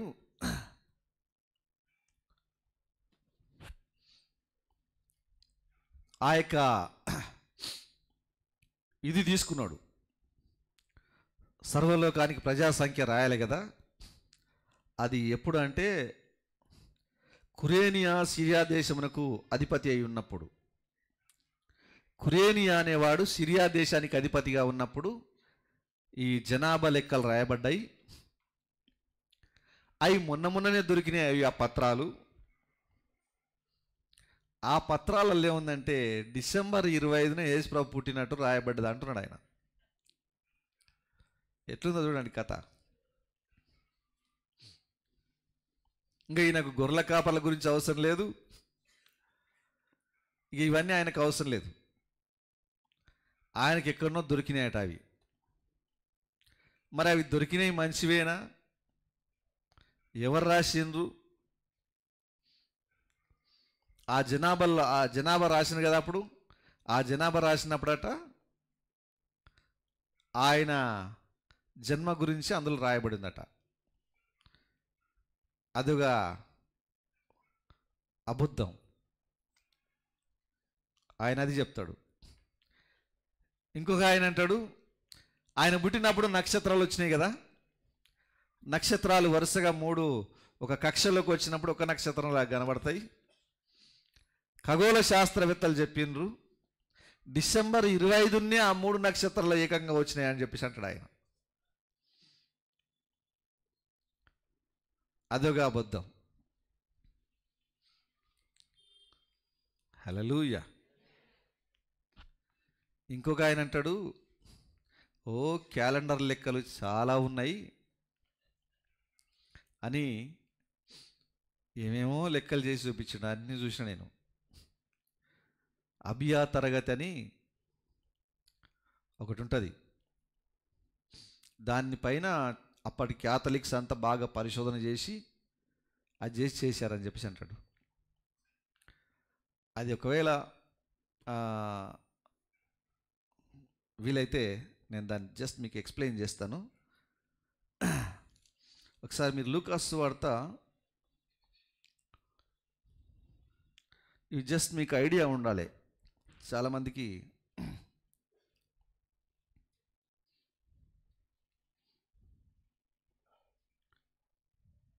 వాళ్ళ యొక్క ఊహలు ఎట్టున్నాయనేది నేను చూపిస్తాను. ఒకసారి లూకాసు వార్త 1వ అధ్యాయంలో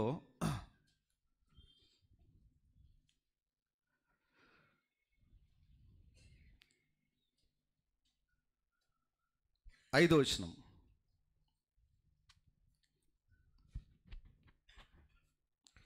యూదయ దేశపు రాజైన హేరోద్ దినములలో అబియా తరగతిలో ఉన్న జకర్యా అను ఒక యాజకుడు ఉండేను. అతని భార్య ఆరోను కుమార్తెలలో ఒకతే. ఆమె పేరు ఎలిజబెత్.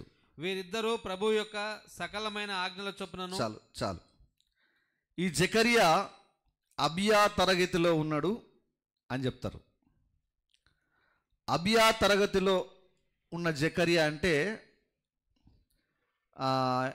ఇశ్రాయేలీల యొక్క మరి లేవీయులు వాళ్ళ క్రమంలో ఆ దేవాలయంలో సేవ చేసే లేవీయులు 15 రోజులకు ఒకరు సేవ చేయాలి. అందులో 15 రోజులకు ఒక తరగతి, అంటే ఒక ఇంటోళ్ళు 15 రోజులు ఈ ఇంటోళ్ళు, 15 రోజులు ఆ ఇంటోళ్ళు, 15 రోజులు ఆ ఇంటోళ్ళు, ఆ విధంగా సంవత్సరానికి 24 తరగతులు, 24 ఇండ్లకు సంబంధించిన తరగతులు ఆ యొక్క దేవాలయంలో సేవ చేయాలి. అందులో ఈ యొక్క అబియా అనేది వ్యక్తి, ఆయన తరగతి ఎప్పుడంటే, మరి అబియా తరగతి ఎప్పుడు మనం చూడాలంటే ఒక్కసారి మనం దినవృత్తాంతాల గ్రంథం, మొదటి గ్రంథం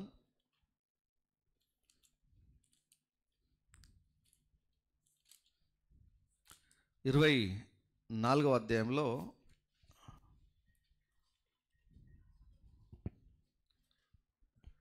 పేజీ నంబర్ 354,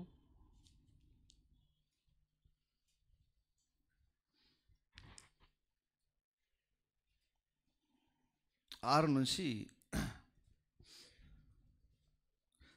ఒకసారి మీరు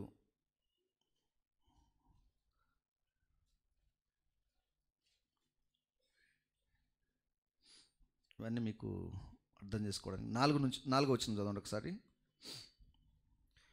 వారిని ఏర్పరచుటలో ఈతామారు సంతతి వారిలోని పెద్దల కంటే ఎలియాజర్ సంతతి వారిలోని పెద్దలు అధికులుగా కనబడి గనుక ఎలియాజర్ సంతతి వారిలో 16 తమ పితరుల ఇంటి వారికి పెద్దలుగాను, ఈతామారు సంతతి వారిలో 8 మంది తమ పితరుల ఇంటి వారికి పెద్దలుగాను నియమింపబడిరి.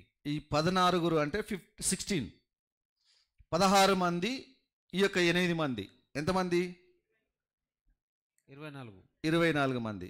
ఈ 24 మంది ఎవరెవరో ఇక్కడ 7వ వచనం నుంచి మనకు రాయబడింది చూడండి.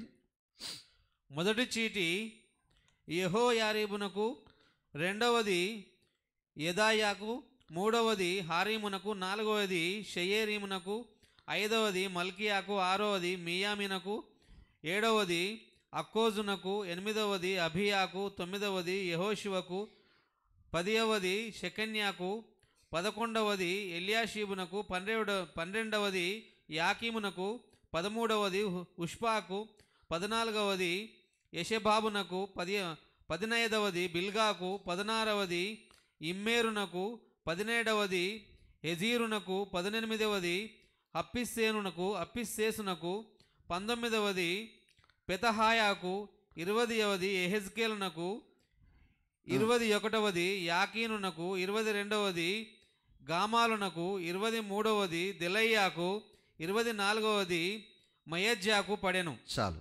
ఎన్ని పడ్డాయి? అబియాది ఎన్నోది చూసారా? 10వ వచనం చదవండి. 7వది హక్కోజునకు, 8వది అబియాకు, 9వది యేషూవకు 10వది, అబియాకు ఎన్నోది? 8వది. చాలా జాగ్రత్త వినండి. మరి ఇక్కడ జస్ట్ నేను మీకు కొన్ని విషయాలు వివరిస్తాను. అంటే వాళ్ళు ఎంత ప్రయత్నం చేసినా డిసెంబర్ 25 అనేది మాత్రం వాళ్ళు ప్రూవ్ చేయలేరు. వాళ్ళు అనేది ఏంటంటే ఆ రోజుల్లో ఉండే పండితులు, క్యాథలిక్స్ మరి ఈ యొక్క అబియా తరగతిని లెక్కించి ఇది చేశారని చెప్పేసి అంటూ ఉంటారు వాళ్ళు.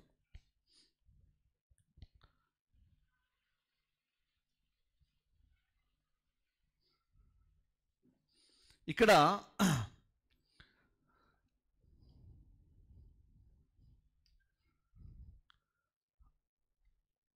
వాళ్ళ యొక్క మొదటి నెల ఏంటంటే, యూదుల యొక్క మొదటి నెల ఏంటంటే మార్చ్, ఏప్రిల్. అంటే మార్చ్ 15 నుంచి ఏప్రిల్ 15 వరకు వాళ్ళకు యూదులకు మొదటి నెల నిస్సాన్. అది ఇదొక అంటే ఈ మార్చి 15 నుంచి ఏప్రిల్ 15 వరకు 2 తరగతులు ఉంటాయి. ఏప్రిల్ 15 టు మే 15 వరకు 2 తరగతులు ఉంటాయి. మే 15 నుంచి జూన్ 15 వరకు 2 తరగతులు ఉంటాయి. అంటే నెలలో ఇద్దరు చేయాలి. 15 రోజులకు ఒకరు, 15 రోజులకు ఒకరు. జూన్ 15 నుంచి జూలై 15 వరకు ఇద్దరు చేయాలి. ఇందులో 8వది 6, ఇందులో ఒకటి 7, 8వది అబియా. అంటే ఈయన యొక్క యాజకత్వం జూలై 15 వరకు అయిపోతుంది. జూలై 1 నుంచి జూలై 15 వరకు. అంటే ఆ జకర్యా దగ్గరికి దూత జూలై 1 నుంచి 15 మధ్యలో వచ్చాడు. నీ భార్య అయిన ఎలిజబెత్ గర్భవతి అయి నీ కుమారుని గంటదని చెప్పేసి. ఆ తర్వాత ఆయన ఒకవేళ జూలై ముగించుకొని 15th ముగించుకొని ఆయన ఇంటికి వెళ్ళిపోయిన తర్వాత జూలై 16th ఒకవేళ ఆయన తన భార్యతో ఉన్నట్లయితే జూలై 16th ఆమె కన్సీవ్ అవుతుంది, గర్భవతి అవుతుంది. ఎవరు? ఎలిజబెత్. జూలై 16th ఆమె గర్భవతి అయితే 6వ నెల ఎప్పుడు పడుతుంది?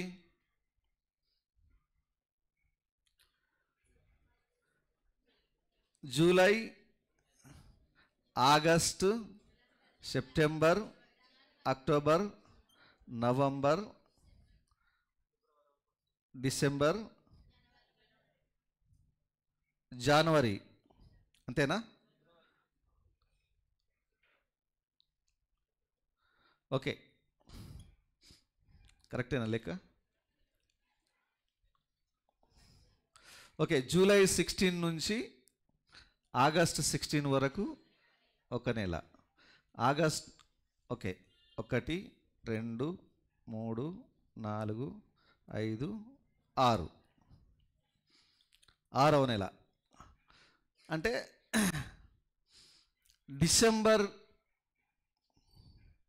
డిసెంబర్లో ఇప్పుడు ఆమెకు 6వ నెల. ఎవరికి?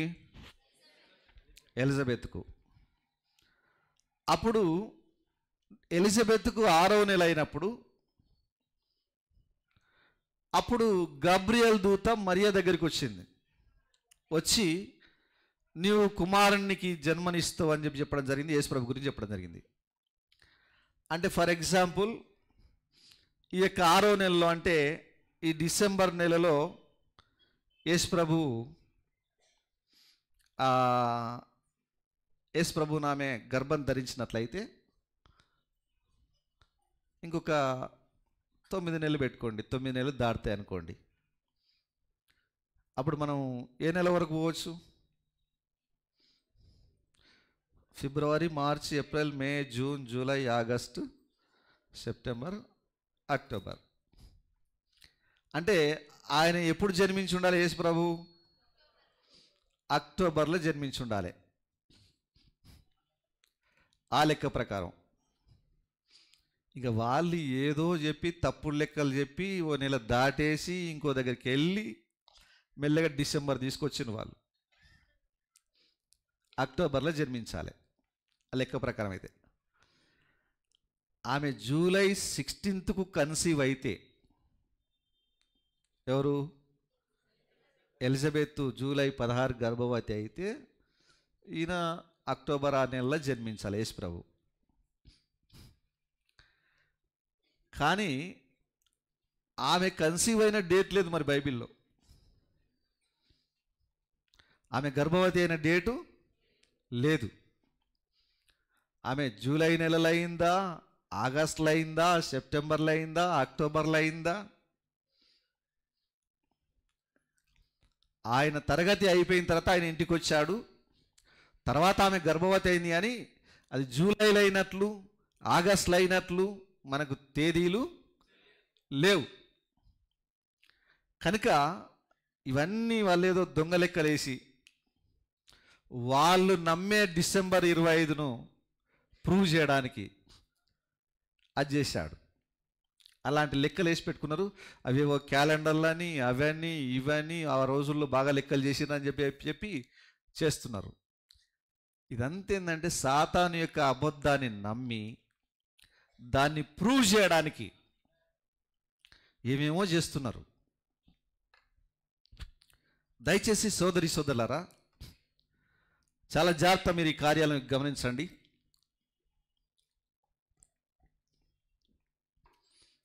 మరి కాన్స్టాంటైన్ నోపిల్ అనేవాడు డిసెంబర్ 25న మనం సూర్యదేవుని పండుగను చేసుకునే వాళ్ళం. ఇక ఆ పండుగను బంద్ చేసి మనం కుమార్ దినం చేద్దాం అన్నప్పుడు మరి ఆ దినం పెట్టిన వ్యక్తి ఆ కాన్స్టాంటైన్ నోపిల్ అన్న సంగతి అదన్నా గ్రహించి అది తప్పని అనుకోవాలి కదా. ఆయన వీళ్ళు ఎట్లా గోడ మీద పిల్లలాగున్నారు.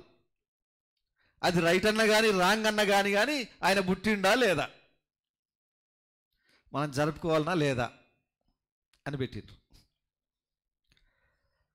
డిసెంబర్ 25 అనేది సూర్యదేవుని పండుగ దినం. అది యేసుక్రీస్తు పుట్టిన తేదీ కాదు.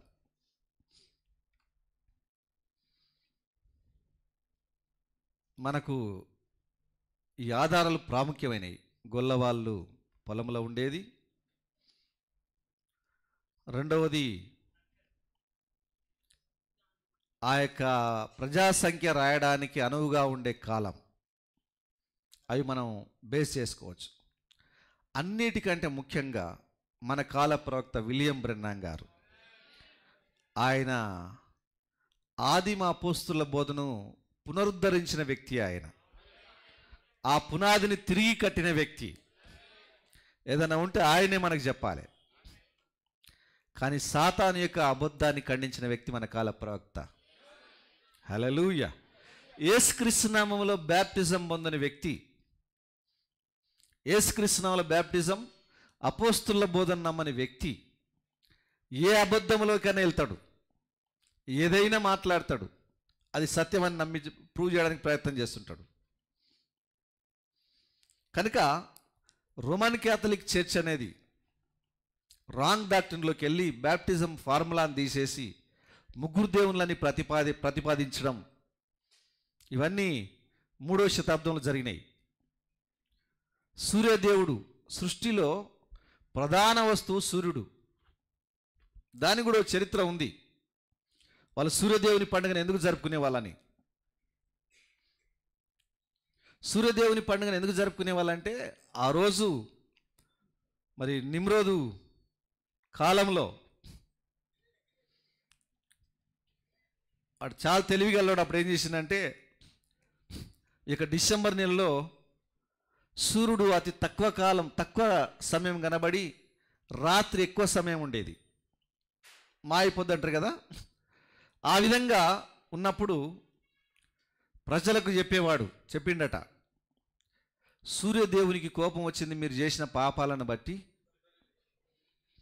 కనుక ఆయన తొందర కోపం ఎక్కువసేపు మీ ఆయన ముఖం మీకు చూపించడం ఆయనకి ఇష్టం లేదు, అందుకే తొందర వెళ్ళిపోతున్నాడు అని చెప్పేసి అంటే, ఆ రోజు అమాయక ప్రజలు కదా, వాళ్ళు నమ్మి అయ్యా ఇప్పుడు మేము ఏం చేయాలంటే ఆయనకు పండుగ చేస్తే శాంతి పడి శాంతించి మళ్ళా ఉంటాడు అంటే ఇక వాళ్ళు పండుగ చేస్తే ఆ తర్వాత మళ్ళీ క్రమక్రమంగా పెరుగుతుంటుంది. ఇది సౌర వ్యవస్థలో ఉండే విధానం. అది దాన్ని ఆధారం చేసుకొని, వాళ్ళ బలహీనతను ఆధారం చేసుకొని వాది ఆ సూర్యదేవుని పండుగ స్టార్ట్ చేయించిండు. ప్రతి సంవత్సరం ఆ సూర్యదేవుని పండుగ చేసుకొని ఆ యొక్క బబులోనీల నుంచి రోమీలు దాన్ని తీసుకొని ఆ సూర్యదేవుని పండుగను ఆ డిసెంబర్ 25న ఘనంగా జరుపుకుంటుంటే, ఆ రోమన్ చక్రవర్తి క్రిస్టియానిటీలోకి మారి, హల్లెలూయా, రోమన్ చక్రవర్తి క్రిస్టియానిటీలోకి మారి ఆయన సూర్యదేవుని పండుగ దినాన్ని యేసుక్రీస్తు జన్మదినంగా ప్రకటించినప్పుడు వీళ్ళంతా బ్లైండ్గా నమ్మి, గుడ్డిగా నమ్మి దాన్ని నమ్ముకుంటూ వెళ్ళిపోయారు. ఆ యొక్క క్రిస్మస్ను డిసెంబర్ 25 యేసుక్రీస్తు పుట్టిన తేదని. ఈ డిసెంబర్ 25 లేకుంటే డిసెంబర్ ఈ క్రిస్మస్ సీజన్లో వీళ్ళు చేసేటివన్నీ వాక్య విరోధమైనవే. అవునా కాదా? స్టార్ ఎందుకు దేవుడు పెట్టమన్నాడా స్టార్?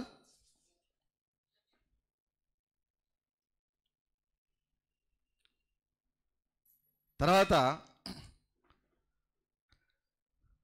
వీళ్ళ యొక్క అజ్ఞానం ఎట్లుందంటే, జ్ఞానులు వచ్చి పశువుల తొట్టిలో ఉండే బాలుని పూజించినట్లు, ఆరాధించినట్లు నాటకాలు వేయడం, దాని తర్వాత అవన్నీ ప్రదర్శించడం, పెద్ద పెద్ద పొలిటీషియన్స్ కూడా వెళ్ళి దాన్ని ఆయనకు మొక్కడం, జ్ఞానులు వచ్చి మొక్కుతున్నట్లు పెడతా ఉన్నారు. అది సాతాను యొక్క అదొక అబద్ధం. జ్ఞానులు ఆ నక్షత్రాన్ని చూసి వాళ్ళు ఈ శిశువు దగ్గరికి వచ్చేసరికి 2 సంవత్సరాలు అయింది. తెలుసా మీకు? ఎన్ని సంవత్సరాలు అయింది? 2 సంవత్సరాలు అయింది. ఎట్లా మీరు చెప్తారు బ్రదర్ అంటే, ఆ రోజు 2 సంవత్సరాల్లో మగపిల్లలందరినీ చంపేశాడు. ఎందుకు 2 సంవత్సరాల్లో మగపిల్లలు చంపేశాడంటే, ఆ నక్షత్రాన్ని వాళ్ళు చూసి ఆ రోజు నుంచి వాళ్ళు ప్రయాణం చేసి వచ్చి యెరూషలేములోకి వచ్చి ఆ రాజు దగ్గరికి వెళ్ళి అడిగారు, యూదుల రాజుగా పుట్టినవాడు ఎక్కడున్నాడు అనేసరికి ఆయన బిత్తరపోయి కలవరం చెంది మెల్లగా వాళ్ళని లోపలికి తీసుకుపోయి, ఏంటి మీరు మాట్లాడేదంటే, యూదుల రాజుగా పుట్టాడయ్యా, పుడతాడని రాయబడింది, ఆయన పుట్టినప్పుడు ఒక నక్షత్రం వచ్చింది, ఆయనను మేము ఆరాధించడానికి కానుకలతోటి మేము వచ్చాము అంటే, ఆయన ఆ నక్షత్రం కనబడిన తేదీ క్లియర్గా వాళ్ళ దగ్గర నుంచి తెలుసుకున్నాడట. ఆ తర్వాత ఆ జ్ఞానులకు చెప్పాడు, మీరు పోయి ఆరాధించరండి, నేను కూడా వచ్చి ఆరాధించేస్తా శిశువుని అన్నాడు. వాళ్ళ ఆడికి వెళ్ళిన తర్వాత ఆరాధన చేసిన తర్వాత దేవుడు చెప్పాడు, మీరు ఇక్కడ నుంచి వేరే రూట్లో వెళ్ళిపోండి అన్నాడు. వాళ్ళు అటు వెళ్ళిపోయారు. ఇప్పుడు ఈ రాజు చూసి ఆ జ్ఞానులు రాకపోయేసరికి వాళ్ళు నన్ను అవమానపరిచారని చెప్పి ఒక ఆజ్ఞ ఇచ్చాడు. యూదాలో, ఈ దేశంలో 2 సంవత్సరాల్లో మగ పిల్లలను అందరినీ చంపేయండి, ఒక్కరిని కూడా బ్రతకనియకండి అని చెప్పేసి అన్నారు. అప్పటికే యేసు ప్రభువును యోసేపు కూడా తీసుకొని వెళ్ళిపోయాడు. దేవునికి మహిమ కలుగును గాక. వేరే దేశంలోకి వెళ్ళిపోయాడు. ఆ దేశంలో 2 సంవత్సరాల లోపు మగపిల్లలను అందరినీ చంపేశాడు. చంపేసి హ్యాపీ ఉన్నాడు, అందరితో రికార్డు తీసుకున్నాడు. అందరిని చంపేశారా? ఎవరన్నా ఉన్నారట? ఎవరు లేరు రాజా, 2 సంవత్సరాల పిల్లలను అందరినీ మగపిల్లలను చంపేసినామంటే అప్పుడు హ్యాపీగా ఉన్నాడు. ఇందులో యూదుల రాజు కూడా కథమై ఉంటాడు అనుకొని. ఎందుకంటే వాళ్ళు బయలుదేరింది అప్పుడు, వాళ్ళు ఇక్కడికి వచ్చేసరికి దాదాపు 2 సంవత్సరాలు అయింది. కనుక ఆ 2 సంవత్సరాల్లో పిల్లలను కానీ చంపితే అందులో ఈ యూదుల రాజు కూడా చచ్చిపోయాడు అనుకున్నారు. 2 సంవత్సరాల బాలుడు పశువుల పాకలు ఉంటాడా? 2 సంవత్సరాల బాలుడిని పశువుల తొట్లో పని పెడతారా? మరి వీళ్ళు చెప్పే అబద్ధం ఏంది? వీళ్ళు వేసే ఈ నాటకాలు, వీళ్ళ గుడిసెలు, పశువుల పాకలు, స్టార్లు, జ్ఞానులు, ఇదంతా నిజమేనా? సాతాను అబద్ధం కాదా? పుట్టినప్పుడు పశువుల పాకలో పుట్టాడు, ఓకే, పశువుల తొట్టులో పరుండబెట్టాడు. 2 సంవత్సరాల బాలుని చిన్న బాలునిలాగా పెడతారాడ అంటే అదొక అబద్ధం. క్రిస్మస్ ట్రీ అదొక అన్య ఆరాధన. గంటలు, దీపాలు అన్య ఆరాధన. ఈ శాంతా క్లాస్ అనే ముసలైన ఒక రోజులో ప్రపంచం అంతా జుట్టి వస్తాడని పిల్లలకు చెప్పేది అబద్ధం కాదా? అది అబద్ధమే. అసలు శాంతా క్లాస్ ఎక్కడున్నాడో, ఎక్కడి నుంచి వచ్చిండు, అది ఎక్కడిది? ఈ గిఫ్ట్లు పంచుకోవడం ఏంటి? దాంట్లో ఏం గిఫ్ట్లు పంచుకుంటున్నారు? సిగరెట్ డబ్బా పంపడం గిఫ్ట్? అది దేవునికి ఇష్టమైన గిఫ్టేనా అది? కనుక ఈ తిని తాగి తందనలాడే ఈ పండుగ భక్తి శ్రద్ధల్లాగా వీళ్ళకి అనిపించవచ్చు, కానీ దేవునికి అది అసహ్యంగా ఉంది. అందుకే ప్రవక్త అన్నాడు, అది క్రిస్మస్ కాదు, అది డెవిల్ వర్షిప్ అన్నాడు ఆయన.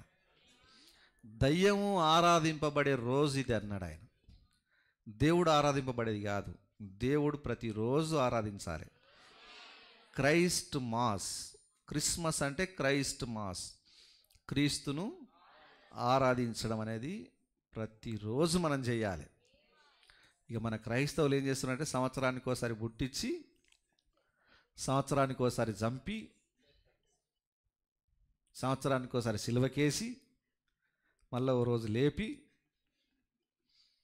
పెద్ద ఉన్నోని చిన్నగా చేసి, చిన్న ఉన్నోని పెద్దగా చేసి, ఎట్లా ఉంది చూడండి మన క్రైస్తవుల పరిస్థితి.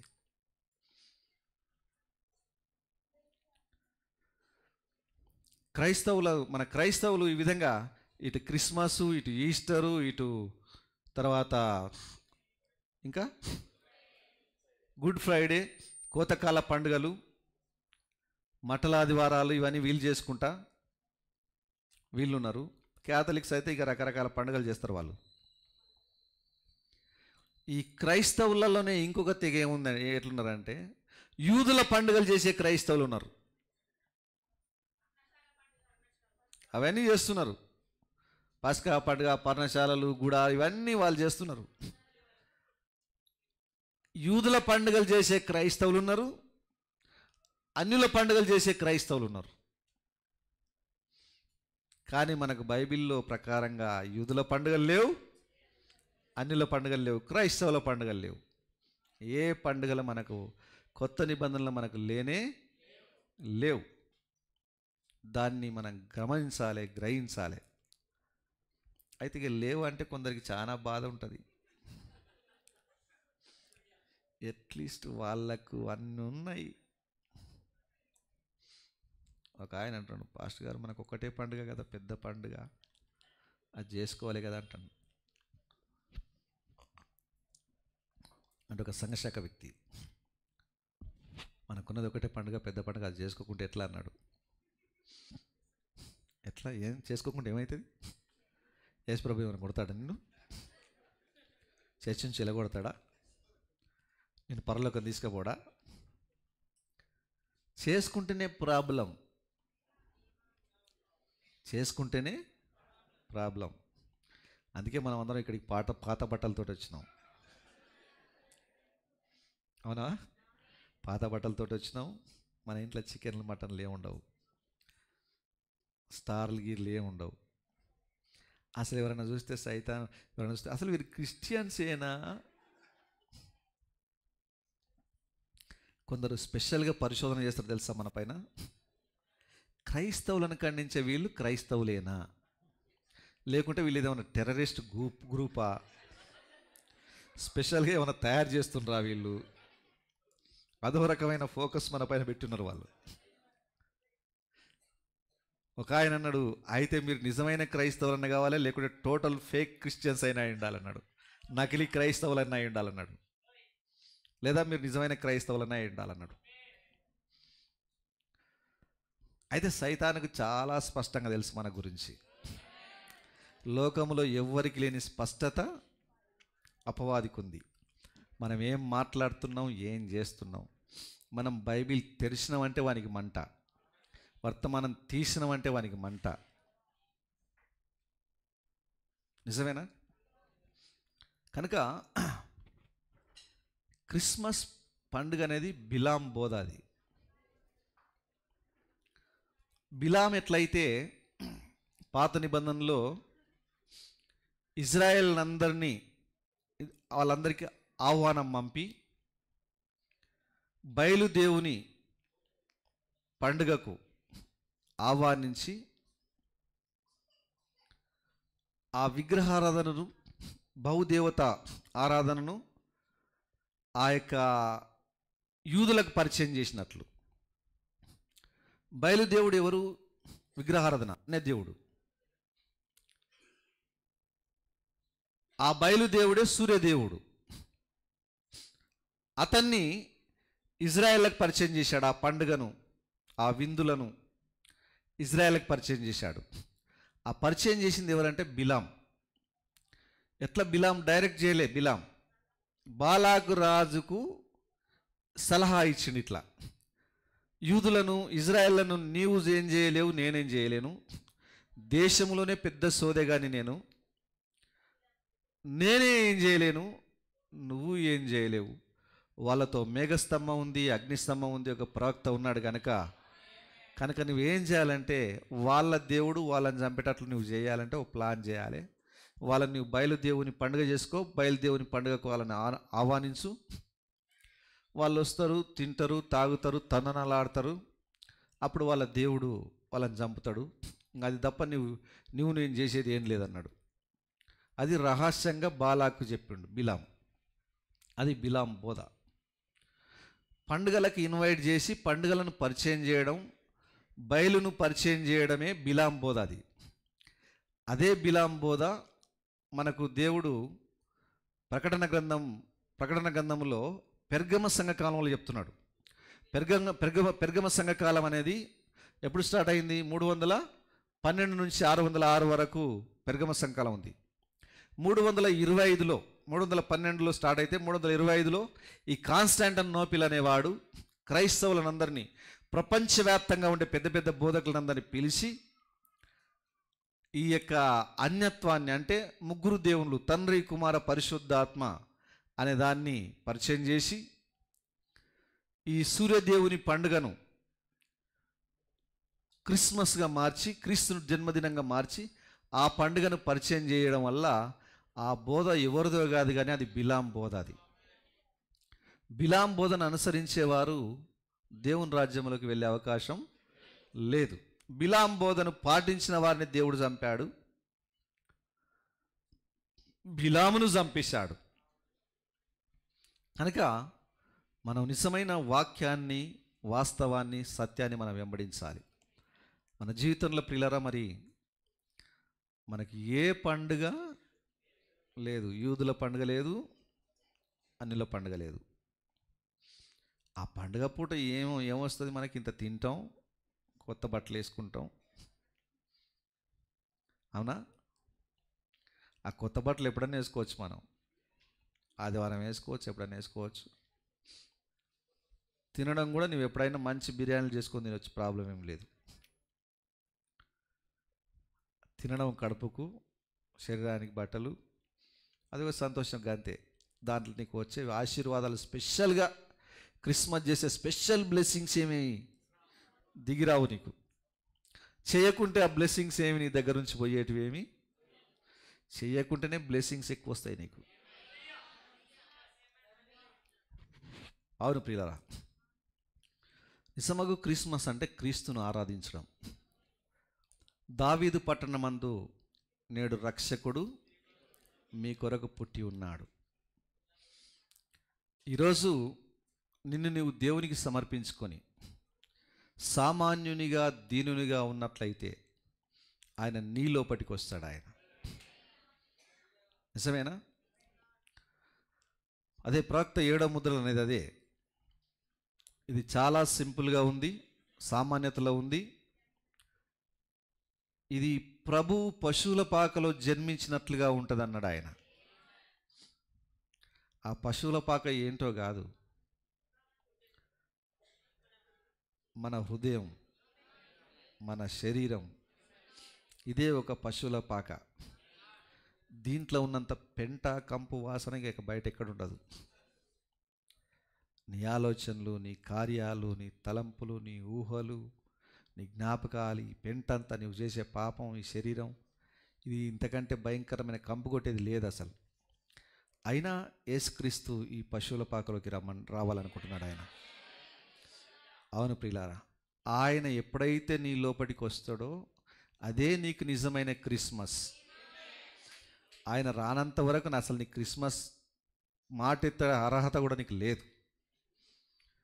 ఇప్పుడు తాగి తందనలాడి పైన స్టార్ పెట్టుకొని ఇంట్లో బారు తాగుకుంటూ ఉంటే అది క్రిస్మసా? యేసు ప్రభు లోపలికి వచ్చినట్ట? యేసు ప్రభును బయటికి నెట్టినట్టు. నీ ఒక వైన్ బాటిల్ నువ్వు నీ ఇంట్లోకి తెచ్చినావంటే యేసు ప్రభు బయటికి వెళ్ళిపోతాడు. ఒక సిగరెట్ డబ్బా నువ్వు ఇంట్లోకి తెచ్చుకున్నావంటే యేసు ప్రభు బయటికి వెళ్తాడు. ఏదన్నా పాపాన్ని, ఒక టీవీని నువ్వు ఇంట్లోకి తీసుకొచ్చినా ఆయన బయటికి వెళ్ళిపోతాడు. అవి నీ ఇంట్లో ఉండకూడదు, నీ ఒంట్లో ఉండకూడదు. ఆయన నీలోనికి వచ్చినప్పుడే అది నిజమైన క్రిస్మస్. నీలో జన్మించినప్పుడే, నీ పరిశుద్ధాత్మ నీలోనికి వచ్చినప్పుడు, నీలో ఉన్నదంతా బయటికి వెళ్ళిపోయినప్పుడు అది నీకు నిజమైన క్రిస్మస్. దాని కొరకు మనం ప్రయాసపడదాం, దాని కొరకు మనం పరిగెత్తుదాం, దాని కొరకు మనం ప్రార్థన చేద్దామా? ఎంతమందికి నిజమైన క్రిస్మస్ కావాలి? దేవుడు మిమ్మల్ని అందరినీ దీవించునుగాక. దేవుడి మాటలను దీవించి ఆశీర్వదించునుగాక.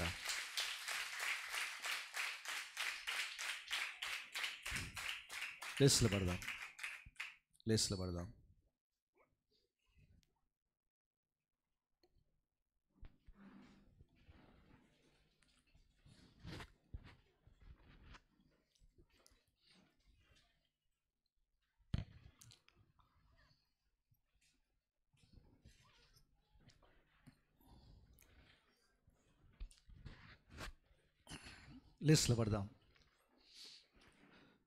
లేస్లో పడి కళ్ళు మూసుకుందాం.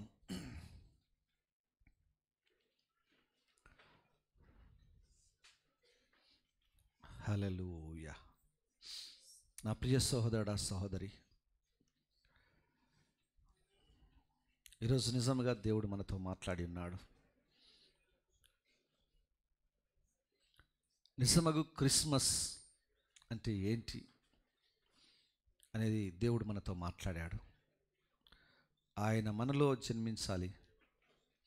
దావీదు పట్టణమందు రక్షకుడు నేడు మీ కొరకు పుట్టి ఉన్నాడు.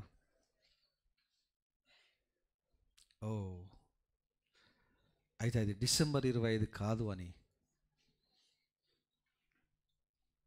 మనకు స్పష్టమైన విధానంలో దేవుడు మనతో మాట్లాడాడు. కనుక మనం ఎవరమైనా కానీ, సోదరుడ సోదరి, ఈ యొక్క అన్య ఆచారమును, పొట్టులాంటి సాంప్రదాయాన్ని మనం వదిలేసి నిజమగు క్రిస్మస్ ఏంటో దాంట్లోకి మనం వెళ్ళిపోదాం. క్రీస్తు నాలో జన్మించాలి. నేను నిజమైన క్రైస్తవునేనా, క్రైస్తవునిగా మారానా? దాన్ని దేవుడు కోరుతా ఉన్నాడు. సత్రములో స్థలం లేదు ఆయనకు, సంఘశాఖల్లో స్థలం లేదు.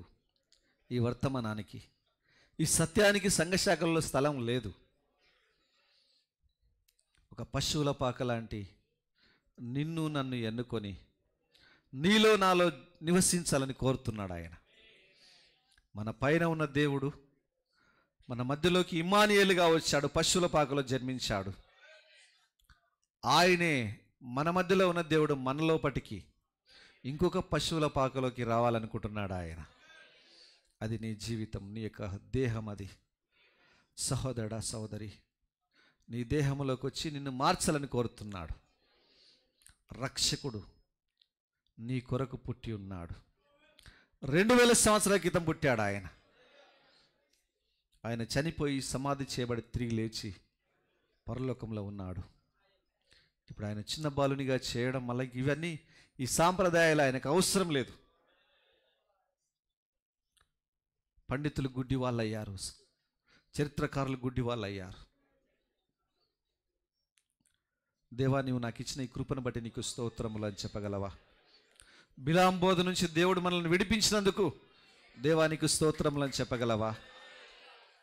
ఏ పండుగ లేనందుకు మనకు సంతోషం. ఈరోజు కొంతకాలం ఈ లోకంలో ఉంటాం. మనం ఈ లోకాన్ని వదిలిపెట్టి నిజమైన ఆ యొక్క సంతోషంలోకి మనం వెళ్ళబోతున్నాం. ప్రియులారా, కొత్త వస్త్రాలను ధరించబోతున్నాం అక్కడ మనం. హల్లెలూయా. సోదరుడా, నా కొరకు ప్రార్థన చేయండి. ప్రభువు నాలో జన్మించినట్లు, నాలో నివసించినట్లు నా కొరకు ప్రార్థన చేయండి. నా వరనట్లయితే మీ 2 చేతుల పైకి లేవుతాను. నేను మీ కొరకు ప్రార్థిస్తున్నాను. కృప కలిగిన మా తండ్రి, సర్వశక్తిమంతుడైన దేవానికి స్తోత్రం చెల్లిస్తున్నాం. ఈ మధ్యాహ్న కాల సమయమందు ప్రభా, మరి తండ్రి గొప్ప మాటలు మీరు మాకు వినిపించారు.